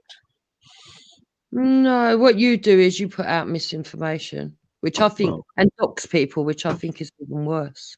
Whatever you think I do, I'll you tell want you, to be being I'll tell you my approach. I know, I'm not saying that anybody should follow that, but I would come onto a panel and I would address someone with points or facts relating to the actual topic or what's being discussed. I won't really, go there to start insulting someone. I don't think. Now I can do it, but I don't think it's really worth my time at all. It's just a waste of time. Reggie, it's Hey not Reggie, do you think that your sentence was worth my time? Why do you think I jumped off? You see, when people chat fart, that's what I'm gonna do from now on. But you see, as far as this racist woman that you're defending, when a woman wants to call people yardies, if you want me to start using derogatory terms about where you come from and referring to you as them, cool. But you see, when this woman can do this thing to black people all the time, where she wants to disrespect people, even when you're telling her, listen, Jupiter, you don't go around calling Jamaicans yardies. That's racism, basically, and prejudice, because it's a derogatory term. She says, I don't care. I'm still going to go around calling them yardies. So no one ain't following. No, listen, I'm not finished. Be quiet. No one ain't following none of you fools nowhere. You think that anyway. Listen, you done this talking over me thing last night, Jupiter. Shut up. Like, you're so rude. Listen, shut up. I'm talking. Stop talking when I'm talking. Every time I'm talking, you're talking. Get a cake. Go on back there, get a pack of biscuits, eat something, shove off some cake in your cake hole. Like, eat at McDonald's, bro. Listen, love, I'm still talking. Shut up. Go and eat McDonald's. Go and eat some McDonald's. Stop talking over people. You're disrespectful. Your belly is longer than the River Nile. You're disrespectful, and your belly is longer than the River Nile. Your belly is longer than the River Nile. Go find a McDonald's. Stop chatting shit over people. Anyway, like I was saying before, this woman tried to interrupt me. The fact that she wants to come with a racist attitude and talk to people on Jedi's channel yesterday, I'm making it known to the world. As far as I'm concerned, Jupiter is no longer whatever she calls herself. She's what we call her, which is a Bluefoot murderer. You, Wendy Wu, the rest of you Bluefoot murderers, don't bring your stinking, nasty, dirty, smelly, big fat Bluefoot self around here chatting rubbish about people's culture. We're going to tell you about your dirty, stinking murderers. You see, this is what they do, people like Schiffer, right? They follow me around and ruin people's channels. Just like you did, Jupiter. You do. No, and you've clear, just like you did, Jupiter. Just like you and Wendy did, Jupiter. Don't say that to Schiffer. You're doing the same thing, Schiffer. You do. Play the Ralph. Don't take the high ground and Schiffer. Hang on. Let's try and be somewhat, show some decorum. I just want to know, because Schiffer said that he's defending something. I don't know. Does any of the Jamaicans who may have been offended by being called a yardie feel like Schiffer's defending them in the chat? Maybe you can give us a one. Can I speak? Let me put my side across, right? And then Schiffer can say what the hell he likes. I've never called anyone a yardie. He turned up on Jedi's and said, Jupiter, you're not allowed to call people yardies, and don't call them yardie, and carried on, yardie, right? I've never ever called anyone a yardie. He's got things all mixed up in his head. Wendy did a show on yardies, I believe, to do with the yardies that came from Jamaica, right?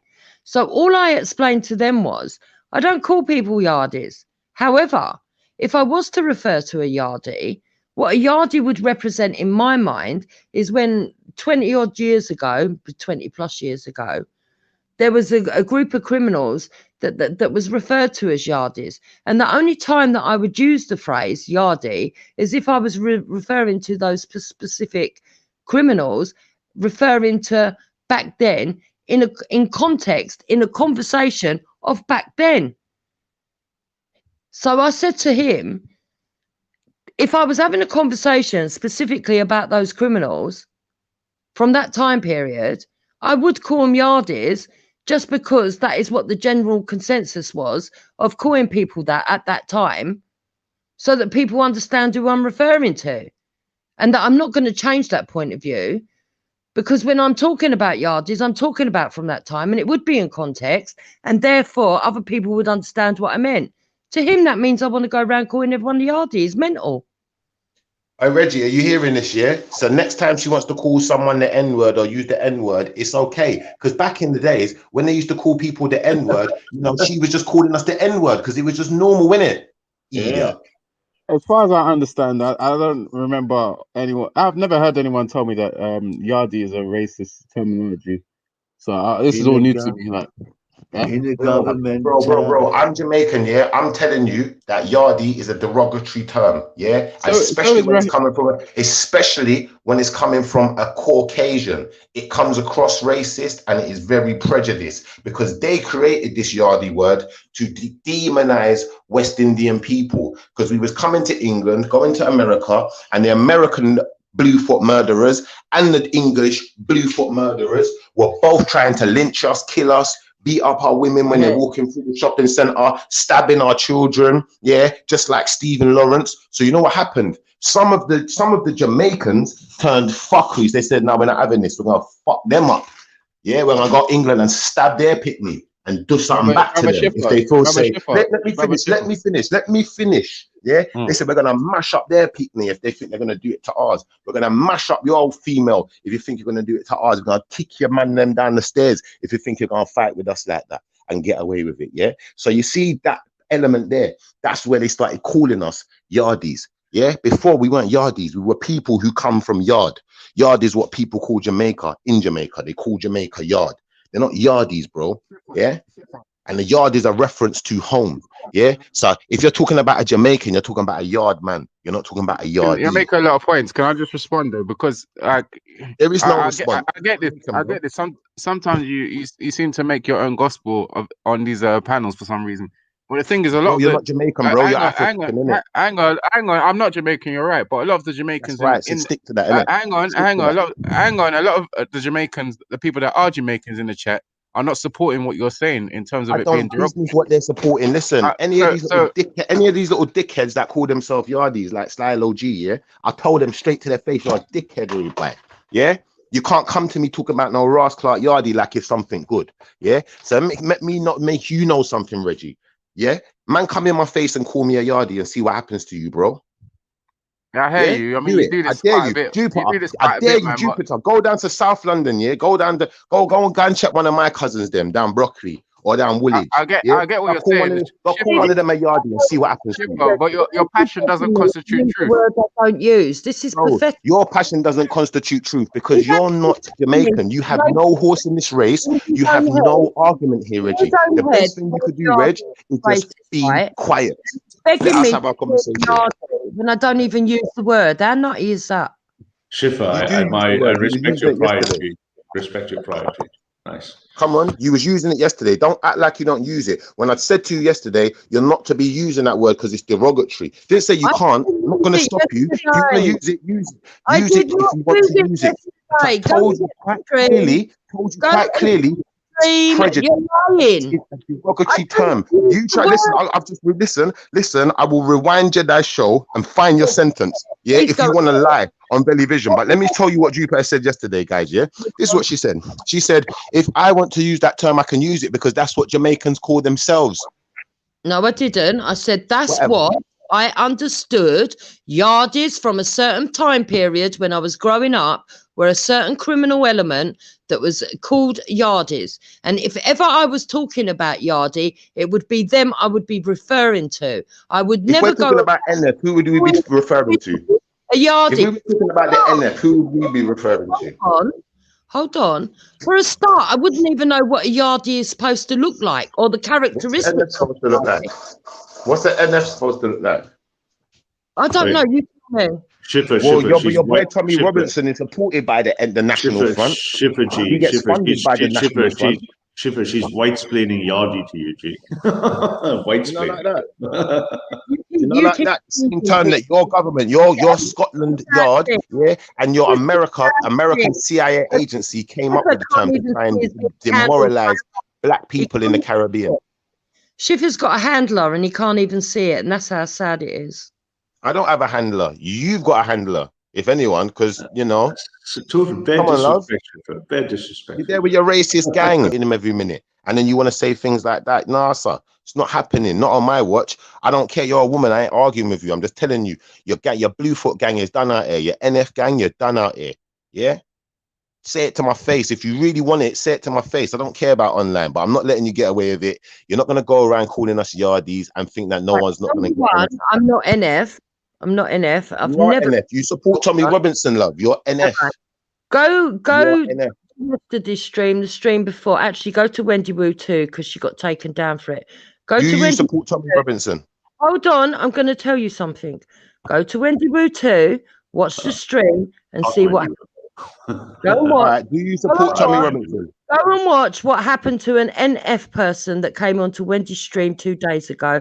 Then come back and tell me I'm NF. You're an idiot. You don't Do you support Tommy understand. Robinson? You don't Do you understand support the Tommy gradient Robinson? on the right.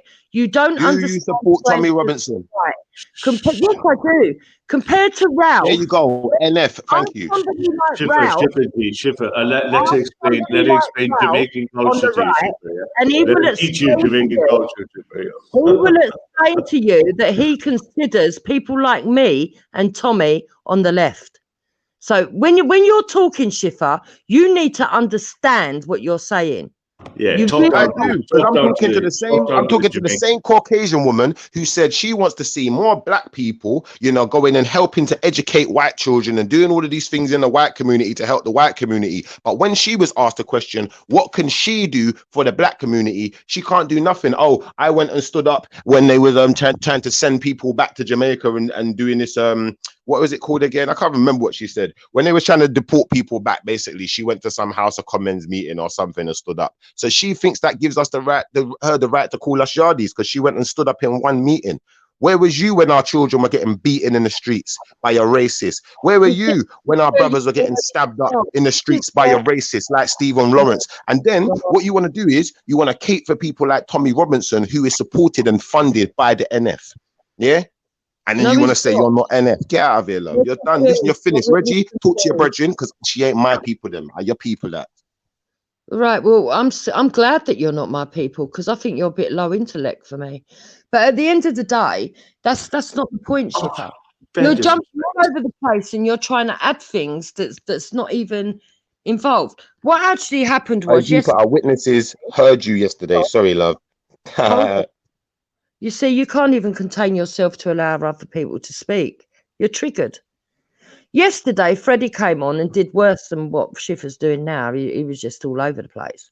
And he said to me, name 3 things in the black community that I can see going wrong with the black community and one thing that I've done for them. And I said, okay, you name 3 things that is bothering the white community and one thing that you've done for the white community, Freddie. Okay, that's what I said. Freddie couldn't. Freddie said, well, the white community are always going on about Sorry to interrupt, Schiffer, right? Ultra Funky He is so pays fucking moist in the chat. He's such a pussyo in the chat with a little spanner, fucking dead pussyo. Speak proper Jamaican man, Schiffer. Go through, bro. Yeah, Jupiter, we pay tax. That's more than enough to support the Caucasian populace. Yeah, we pay tax. Done. Shut up. I want to finish, right? So I was talking, so she can wait till I was finishing it. No, you wasn't actually. You interrupted me, and so did Ralph. No, I talked after Ralph, so don't chat rubbish and don't jump in, Reggie. Stop caping for people, man. Move like some little You're very sad, man. To you think you're scoring points for somebody, but what you're actually doing is showing up for people. You think you're scoring points and looking good, you're not. I don't want to score points. I don't want to score points. I just want people to know you're racist and you're hiding. You're trying to act like you're not. Okay. Good. You think is that what your point was? You want to come here and call me a racist? No, I'm telling people to be careful of Jupiter. She's a racist. She acts like she's not. Okay, That's so what what it is. She's a white supremacist who acts like she's not. Do you believe in prejudice plus power? Yep. What power have I got? What power you got is that you're a white woman living in a predominantly white country wanting to talk down to black people. That's the power you got. So how can I? 100 Schiffer. What more do you want? What more powers do you want, Jupiter? You want more powers? Is that where it is? Is that why you're asking what power you have? Are you not happy with the powers you've already got? Are you not happy with being able to abuse people enough already as it is? Abusing how many black people, black children, black faces? You're Hold on, talking. ain't your children black?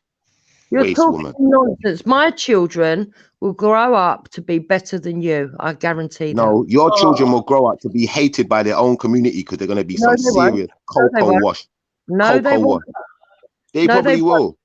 No, All they right. won't. They've got a Did you buy them the huge coconut? Did you buy them the community coconut that cream love for their them. hands and their feet and their They've legs? got Did you a buy them the huge coconut? Nigerian community that love them. Did you buy them coconut butter so they can cream their skin? Why not? You know what? Yeah, Cocoa wash. we don't need to go into people's personal business. I don't think that's. I know we're not getting into her personal business. I was talking about something else. She brought up her kids. I'm No, saying you did. realistically, she's No, got you black did. kids, and that's all I You got to did. say. You You got brought black up kids. children. Yeah, and you do You have black brought up kids. our That's children. right. Is that an insult for me to say you got black kids? That insult. You insulted. You've got black Oh, kids. shut up then, innit? Shut up How then. Let did me you finish not my call me sentence, innit? shit? You're talking Let's over talk me about and you're your interrupting as well, Reggie, Let's but you're not talk telling about Jupiter your to be quiet while I'm talking. So How the old best are thing to they? do, Jupiter, How old best are thing to your do, Jupiter, children, no one's not Shipper? talking about your kids, so How keep the old are kids your out of the children, conversation. Shipper? Keep the Shipper, kids out how of the old are your conversation. children? You've got mixed children. How old are they? Older than yours, and they're older than yours. Yeah. What jobs they doing? What jobs are they doing? Whatever job I told them to do. Whatever job you tell them to do. Do they hold Yeah. down one job? Have they ever Yeah. signed on? Nah. Right, so they've never signed on. Do they employ other people? They're not old enough to employ other people yet.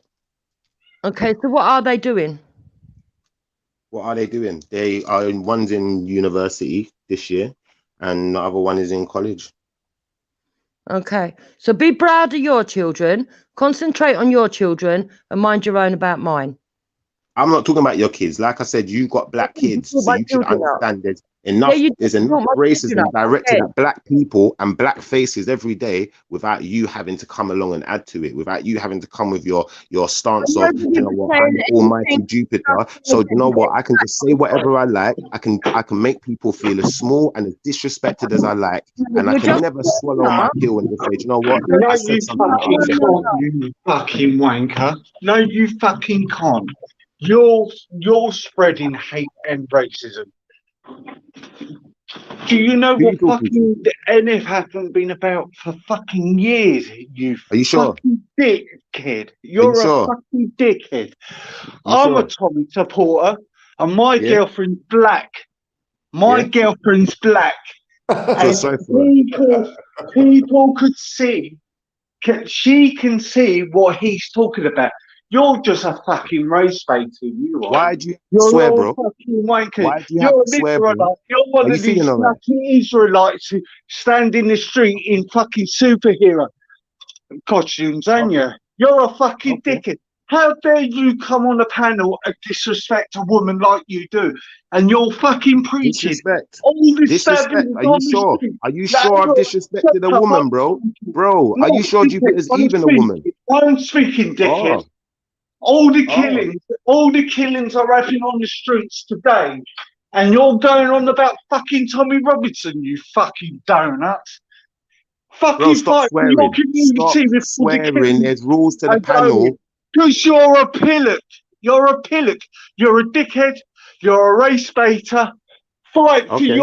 for the And your lives of mum and dad kids are dying racist. on Your the mum street. and your They're dad dying, are you racist. dickhead. My You're old a man's a fucking racist. He dickhead. wears a racist hat.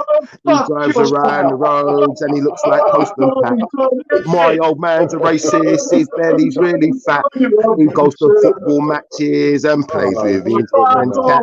Israelite wanker. They got two Tommy Big up talks. Israel. Big up Israel. Fuck the Israelites. Fuck you. Fuck you. You see what I mean about the racism now? Suck your mum pussy. Come and say it to my face. Come Bristol. Stay Putting Road. Anytime you're ready. I'm down the road. Lick off your face, pussy. What? This guy's talking shit. He's talking shit. I can give him Tony Martin, who runs the National Front's number today. And National Front are live. He's talking shit. But you know, she's got a racist defense league, though. She's got a racist defense league. Yeah. Back her up. Not just racist, You don't even racist care. Jewish defense league. Yeah. You don't even care. Come with your racist defense league. You've It got just to makes put it worse. in, haven't you, Ralph? Because you're the racist, and you think. You see, I can understand why Ralph finds it funny. This guy easy, I don't know who the fuck he is. He jumps on saying there's no such thing as National Front. I could give him Tony Martin's phone number. He's talking shit. Yeah, I He know came that. to No, interview. I know that's true. Yeah, you know Tony Martin is. He runs the National Front. He's I talking know shit. Tony Martin And exists. Schiffer is right. Yes, Schiffer is I right. know. Schiffer G, carry on, bro. Yeah, no, I know. Do you know what? I ain't really got a problem with you, Jupiter. Yeah, NF I just got a problem with the fact that you lot was chatting about yardies yesterday like it was not a bad thing. Yeah, he's sitting here giving me jip because he can't take on the men. You see, it's No, really. I can take on the men. What the brother was doing is sitting there swearing, chatting crap. No one was listening to him. So what I'm saying is, if you want to start taking digs, understand, go and take digs at your racist defense league who want to come and tell people Yeah, lies. having digs. I was having a conversation. You're the one who's turned up with your racism again. Okay, well, why was you not calling black? Why was you calling Jamaicans yardies yesterday then? Why was you calling Jamaicans yardies? Don't do it, innit? If you don't do it, then I won't have to take pride in where I come from, will I? And I won't have to tell you that's not right, will I? I told you, go and get the footage. I never mentioned yardage yesterday once. Until you came on and said, don't call people yardies when I've not even called people yardies.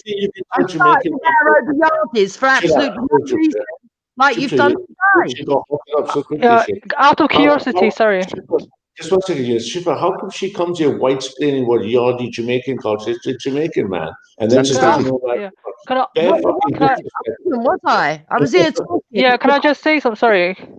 Do you know, like, in regards to the, for instance, quote unquote yardie and all that, isn't that, the yardie I know, yeah, apparently, is the one that is a drug gang, something like that. I don't know it was referred to anyone who wasn't a part of it. Thank you. I thought it was just, I thought it was just the drug gang. You tell the truth. No, bro, you're a truth teller. And this is the thing where it went there yesterday and we had this conversation. So I'm surprised Jupiter forgot. Yeah. You see, when they was calling Jamaicans yardies, yeah, it's because, like I said, the Jamaicans was coming to England, going to America, yeah. They helped them rebuild their country after the war. And then after they helped them rebuild in their country, they couldn't get jobs. They weren't giving them jobs. They were telling them, if you want to get a job, you have to cut your dreads, do this, do that, and just mocking them, yeah, and taking the mick out of us. So we was going out in the streets, yeah, trying to just do our shopping, go to Lewisham Shopping Centre. You'd have these racist man with bald heads and big boots and them things that would try and kick down our sisters and our mums and our aunties and stuff like that. So you see what happened is, yeah, some of the man them turned evil, innit? Yeah. So when they started turning evil, these are man from yard that's turned evil. Yeah. And because we call ourselves man from yard, they started calling us yardies, because yard is a reference to home. So when people start talking about yardie, yardie, yardie every minute, yeah, Styler G may have made a song called Call Me a Yardie, but really and truthfully, people may not understand that yardie is a derogatory term. Yeah, it's like nigger. Yeah, and what we done is, in the Americas, when they kept calling us nigger, nigger, nigger every minute, it was like, all right, cool, we'll just handle that. We'll deal with that. It's nothing to do with nigger. Anyway, bro, I'm not finished, bro. I'm not finished, bro. Bro, I'm not finished. If you're not Jamaican, yeah, then don't tell me I'm chatting rubbish. Go Jamaica, call one of us a yardie. Do you know Styler G? Does it say it in terms of an endearment term, like the N-word? Listen, I know Styler G personally, yeah? I used to go to the same studio with Styler G, yeah? So we could bring Styler G on your channel and I'll tell him straight, bro, that's an idiot thing, innit? Man ain't really no yardie. People just want to call us yardies. That's probably why the song says, call me a yardie. Yeah, Superman, but Eunice, don't you think you should be asking a Jamaican person for him to tell you, as opposed to you or someone else or these Tommy racists telling a Jamaican what Jamaican culture is? That's the racist. Yeah. Do you understand? Let me bring my Sorry, I'm just asking a general question. asking a general question. You know, I wasn't aware. Your question's cool. Your question's cool. No, your question is cool. He's spreading falsehood. It's actually a load of bollocks. Even no other Jamaicans out there in the chat disagree with what this man is saying. I don't. Are they Jamaicans or the what Jamaican in the chat, Reggie? Tell me one of these Jamaicans in the chat you're talking about. Ultra Funky, Cotton Socks, Raheem. Ultra Funky ain't no Jamaican. Cotton Socks. Hold on, Cotton Socks. When was the last time you was in Jamaica? Yeah, get the hell out of here. Are you the only Jamaican here then? Is that what we're... Yes, that's right. Shut up. Because you're the only Jamaican. Right. I'm the only Jamaican here, bro. I'm the only one here. That's right. Don't chat rubbish. This guy is a troll, man. He's a troll. This man's a troll. Hold on, you're telling me Ultra's Jamaican? Are you joking? He's Jamaican. I know. He's a country. Ultra's probably never been to Jamaica. Ultra He ain't no Jamaican, bro. He's sold out. Ultra probably never been to Jamaica, cuz if you go to listen, what I'm saying to you is, yeah, if I know, yeah, that you cannot come to me as a Jamaican, you couldn't go to my cousin, couldn't go to my aunt, to my nan, to my mum, to any family member and call us a yardie and not get a bitch slap, then realistically, I know the yardie is a derogatory term, innit? Don't use it, innit, unless you want people to feel derogatory. Respect. You know, we learn new things every day, don't we? Thank you. If you want me to feel derogatory, then use that term. If you don't, then don't. I don't care either way. All I know is if you use it, then give it to my face. That's the whole issue. You're coming on here chatting a whole bunch of shit to someone who don't even use the word. Good. So I want me around with racists. Do an argument over something. The lesson of the day is don't use the word. Yeah, you've been told now. You've been told once. Yeah, don't use the word again. Yeah. You hear that, Gypsy? No, I will use it if I want to refer to the criminal gang. You've been told by Jamaican. You've been told by Jamaican. Do what the Jamaican says. Yeah.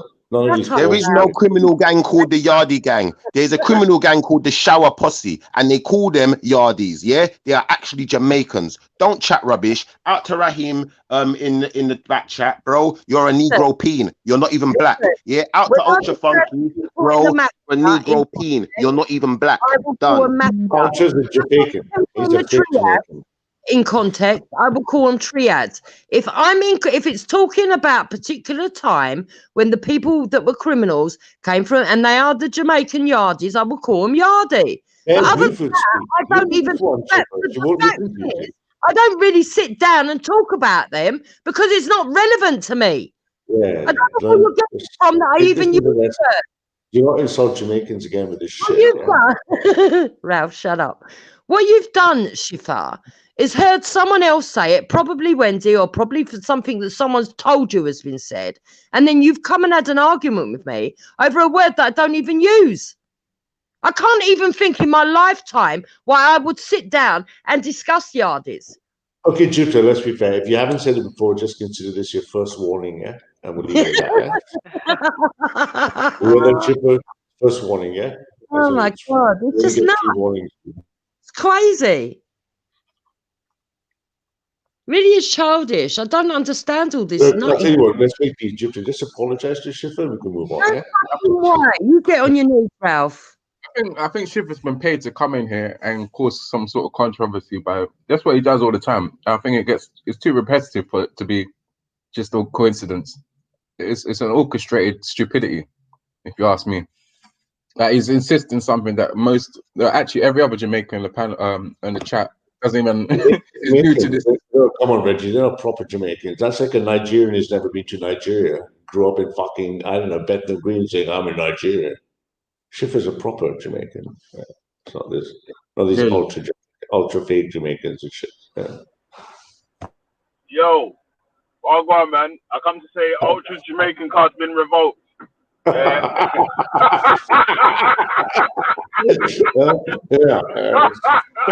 What is he only Bayesian now? Yeah?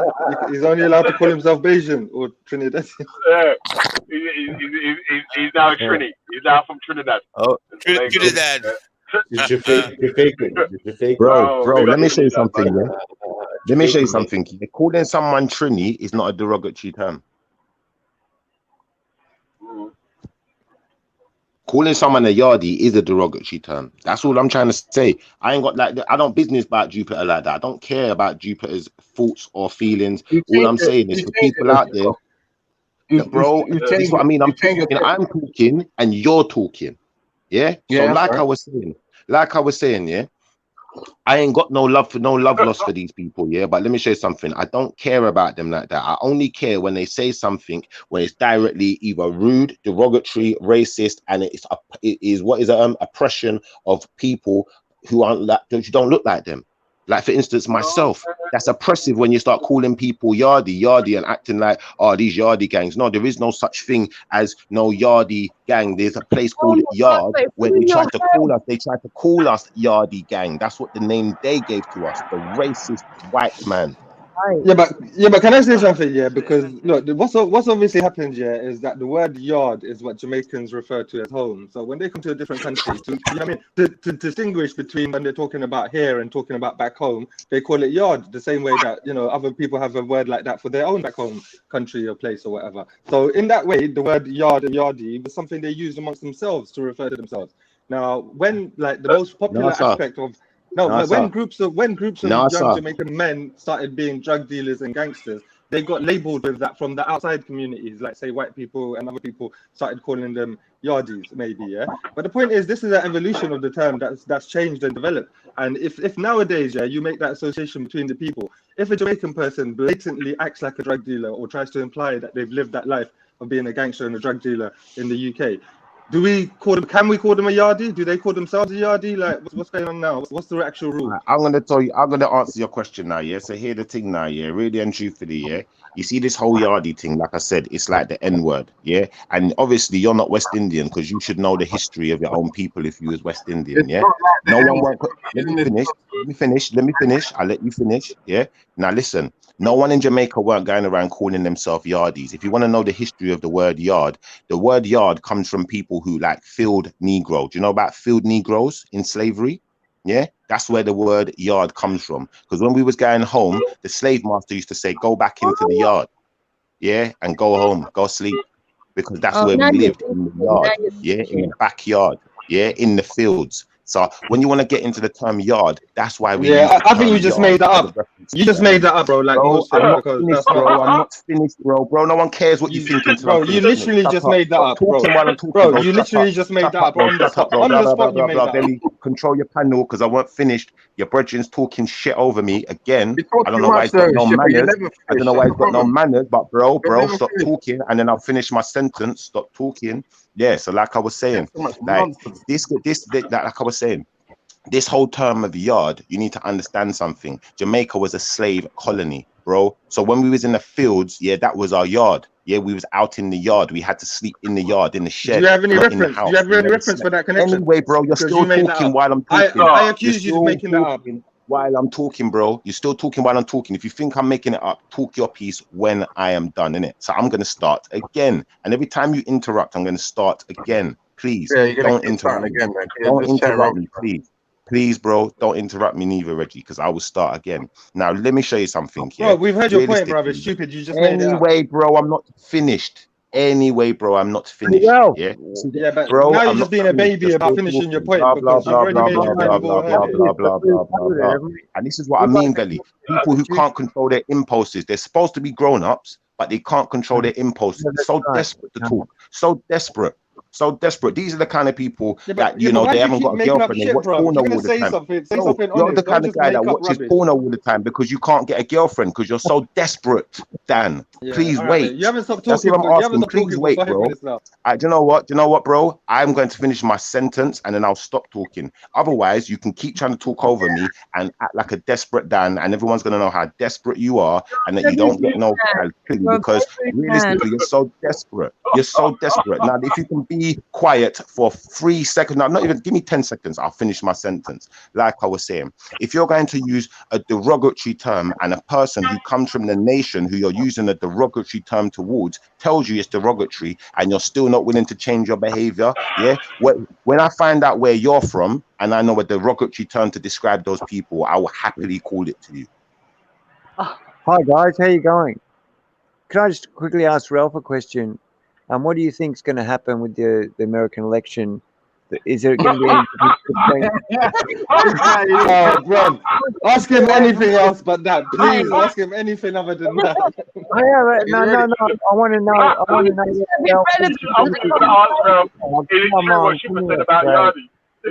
Give me a break. We've done the yardies.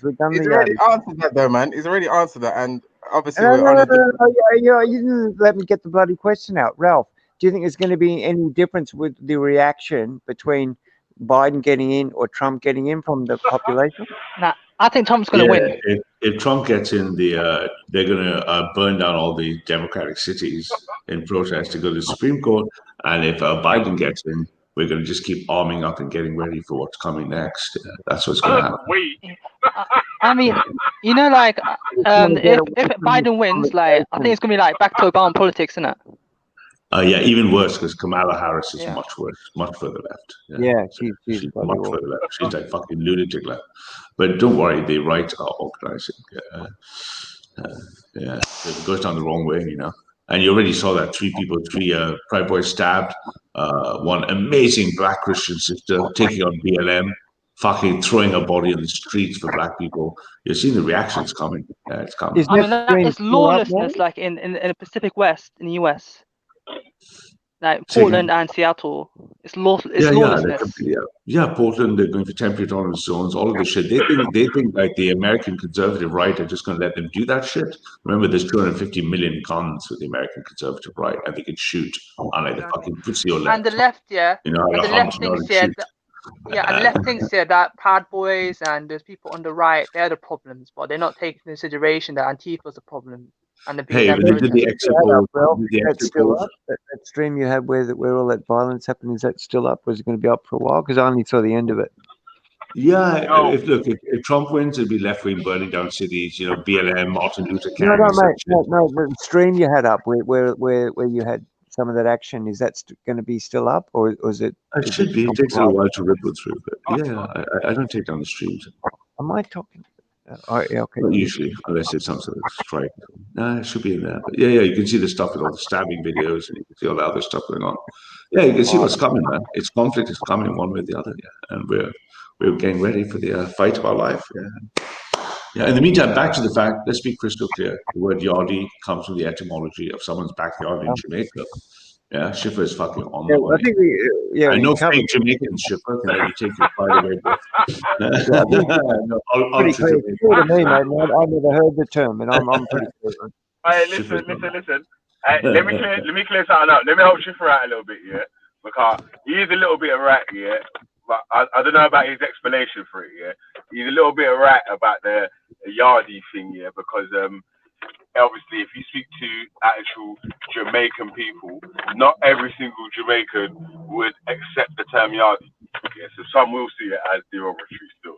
So he is a bit right about that. There is, if you go to certain Jamaicans and you try to call them Yardi, they'll tell you, no, don't call me Yardi. Here's the thing. Yeah, bro, that's like going to any Afghanistani person and calling them Taliban, like immediately. Like that's making that connection, isn't it? Yeah, but here's the thing: who actually calls them Yardis? I've never used it. I don't know why he's. But Jupiter, you've been warned now. Jupiter, you've been warned. I think it was Wendy, though. I think people apologize. Hey, wait, hold on. Remember there was a little episode. Yeah, there was a little episode, yeah, between Wendy and I don't know what happened on Jedi show, innit, obviously, because I was over the block in it, yeah.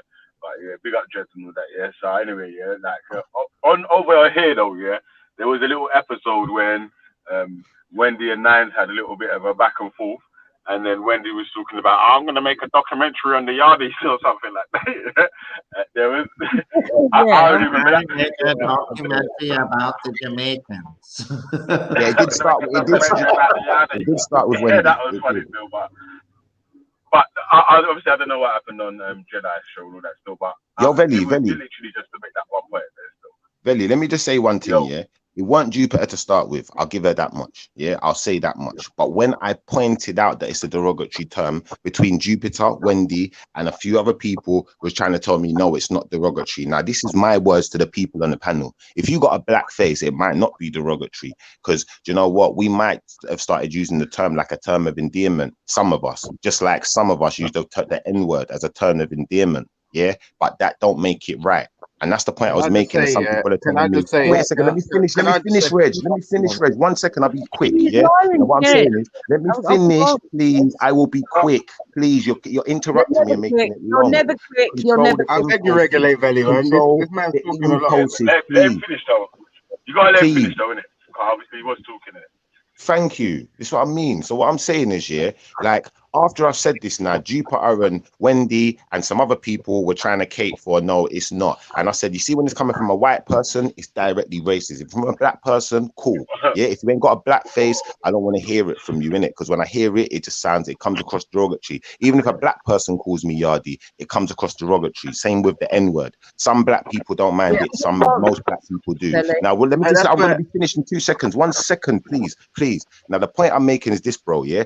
If I said Yardie, it wouldn't refer to anyone else other than the Jamaican. If I said I was going on holiday and I was going to Yard, it wouldn't refer to anywhere else other than Jamaica, even if I was white, even if I was Pakistani, whatever. If I say I'm going Yard, people are going to assume I'm going Jamaica because that's what Jamaicans refer to as home. This is a lingo that we devised and gave to the world. Yeah, so when you talk about going to your Yard, you're talking Jamaican. Get it correct. So don't be calling us Yardies. That's all I'm saying. I'm not trying to disrespect no one. Thank you. We're done. Well, I'm not trying to upset you, man. Let the others reply back now, yeah? So the thing is, yeah. Who was first? I was first. Reggie, Jupiter.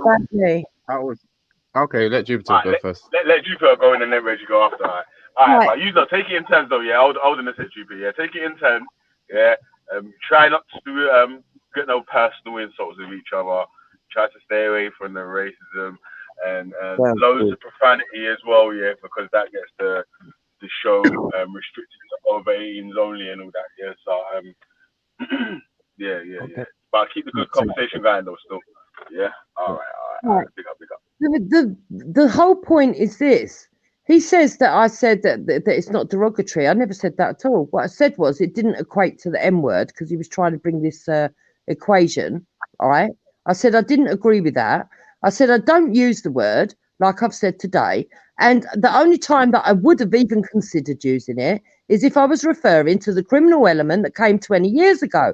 I said exactly the same thing yesterday as I'm saying now. I don't use the word. I took offence because he turned up. He didn't aim his accusation at Wendy like he's now claiming. He came on and said, Jupiter, I don't use the term Yardies, and started going into one and telling me when and what language I can and can't use. Now, as far as I'm concerned, let me just make this plain to everybody. I don't believe that any of the language should be segregated by race, any language. I don't agree with the M word. I don't think blacks should use it or whites should use it. As for young, I don't use it anyway. End of convo, as far as I'm concerned. Yeah, I'm not going to be told what to say by anybody. But exactly. Anyway.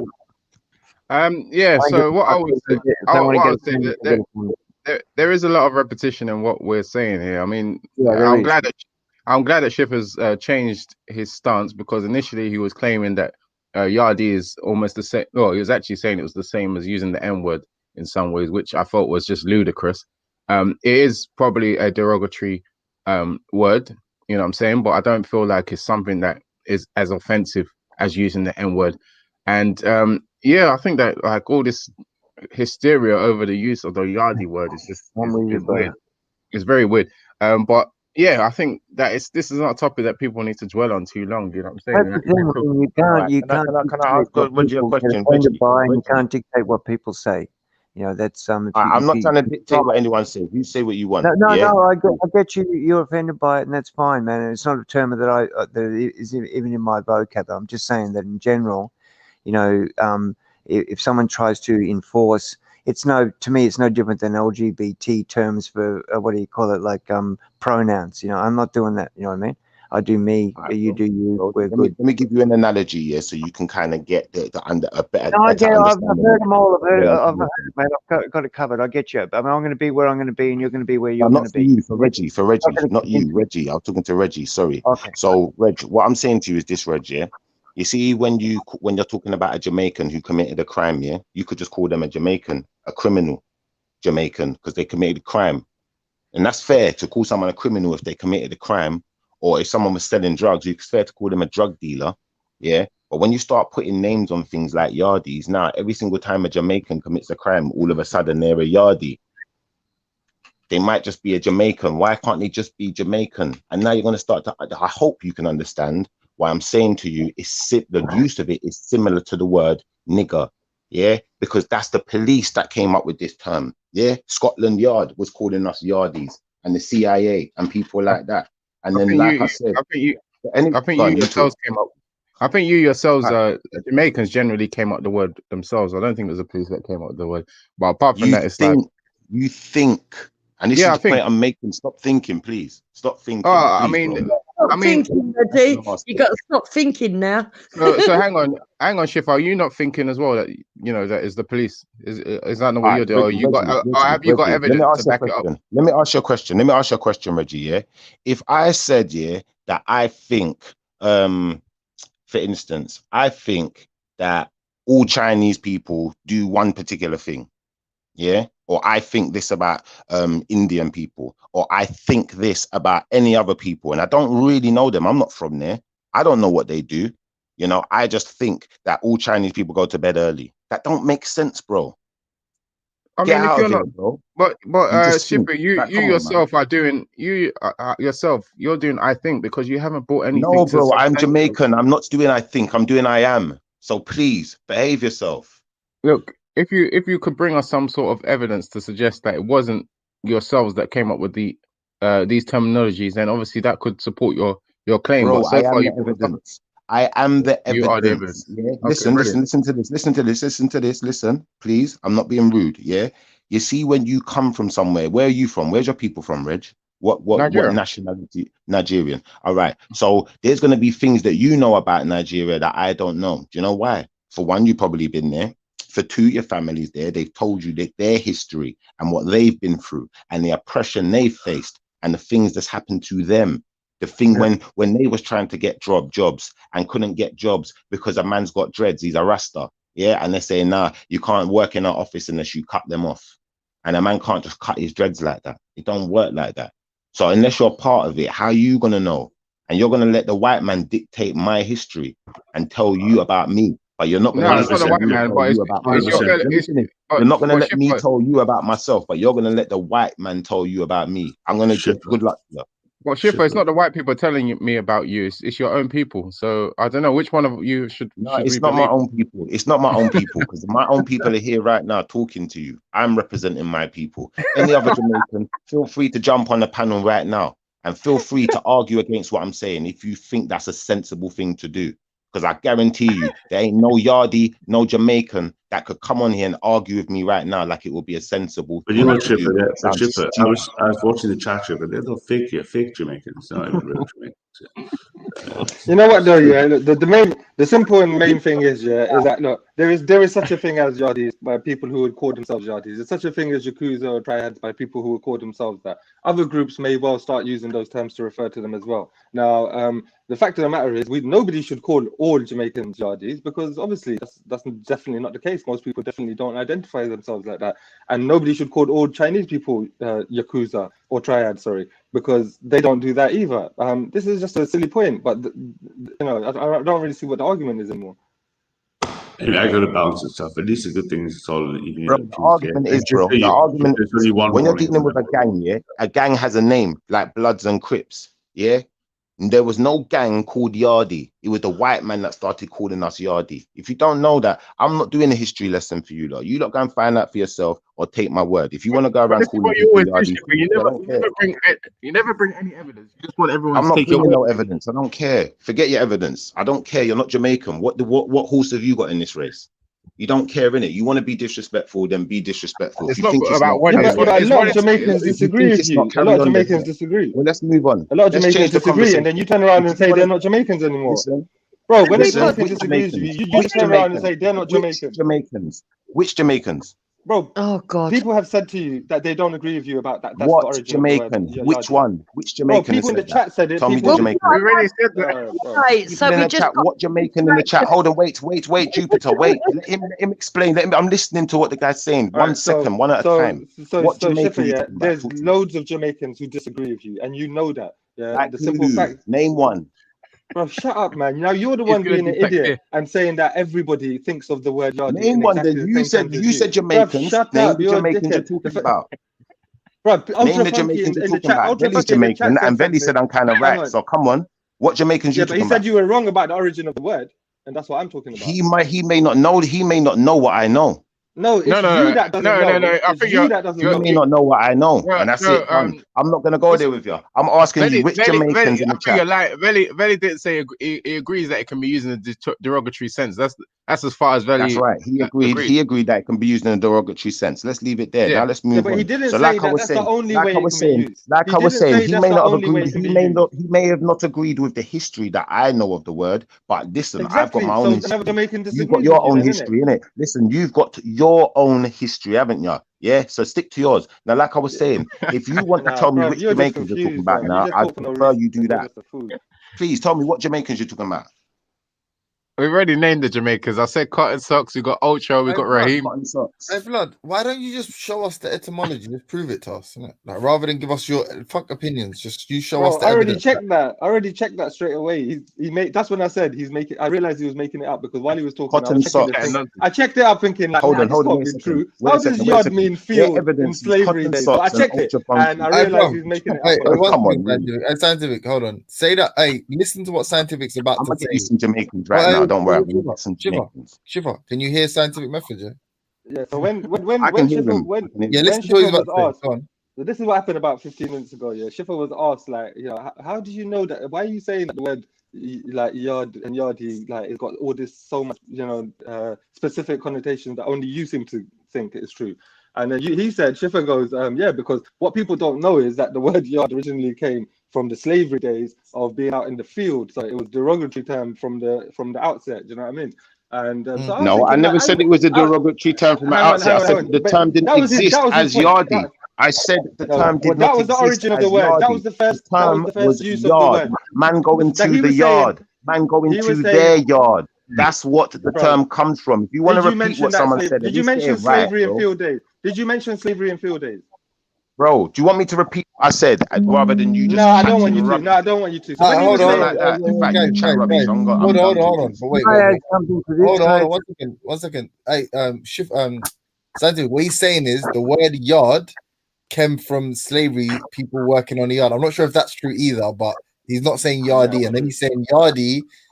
I guess the reason people don't like yardie is because when they call people yardie, has some implication, some like slavery references. I think that's what he's saying. no, But you that guys was the first. Yeah, surely, that was the first time I'd heard surely, anybody try and make that connection. So while he was talking, still, because he went on for about 2 minutes, I actually checked it. I said I typed in something like etymology of the word yardie. Where does the term yardies originate from? Yeah, in reference to Jamaicans, and I didn't see anything about slavery or anything to do with anything that far back. It was literally just that back home people call their backyard, meaning it's behind them. Yeah. So when they go to a different country, they refer to their home as their backyard because there's back a yard, isn't it?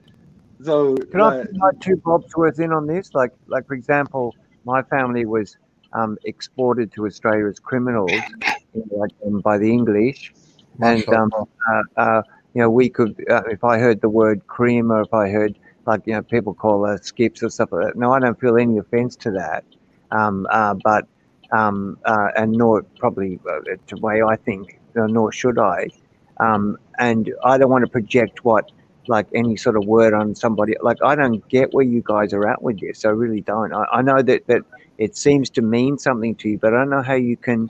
Can I ask you a quick question? Can you let me finish? I don't see how you can lay words out there, and then the people that may seem to most people as inoffensive, and then you come up and go, oh, this affects me this way and that. It's just so brittle. Yeah, can I ask you a quick question? Yeah, you know your family in South Africa. You know, the family that immigrated, yeah, like loosely immigrated. Oh, I immigrated. Yeah, it's a joke. Yeah, I was being sarcastic, but let's say the family that went to were deported to, how do you want to describe it, to Australia. Do you think they were treated, because obviously they were like the criminal, like underclass in Australia? Do you think they were treated better or worse than the Aboriginals in Australia? Well, regardless of whether they were locked up, they were. No, I'm just asking. Do you think they were treated better or worse? Similar. Well, were Black Africans treated better or worse than the Indians? I don't know. I mean, when you say worse, I mean the English or the official government officials fucked over all sorts of people.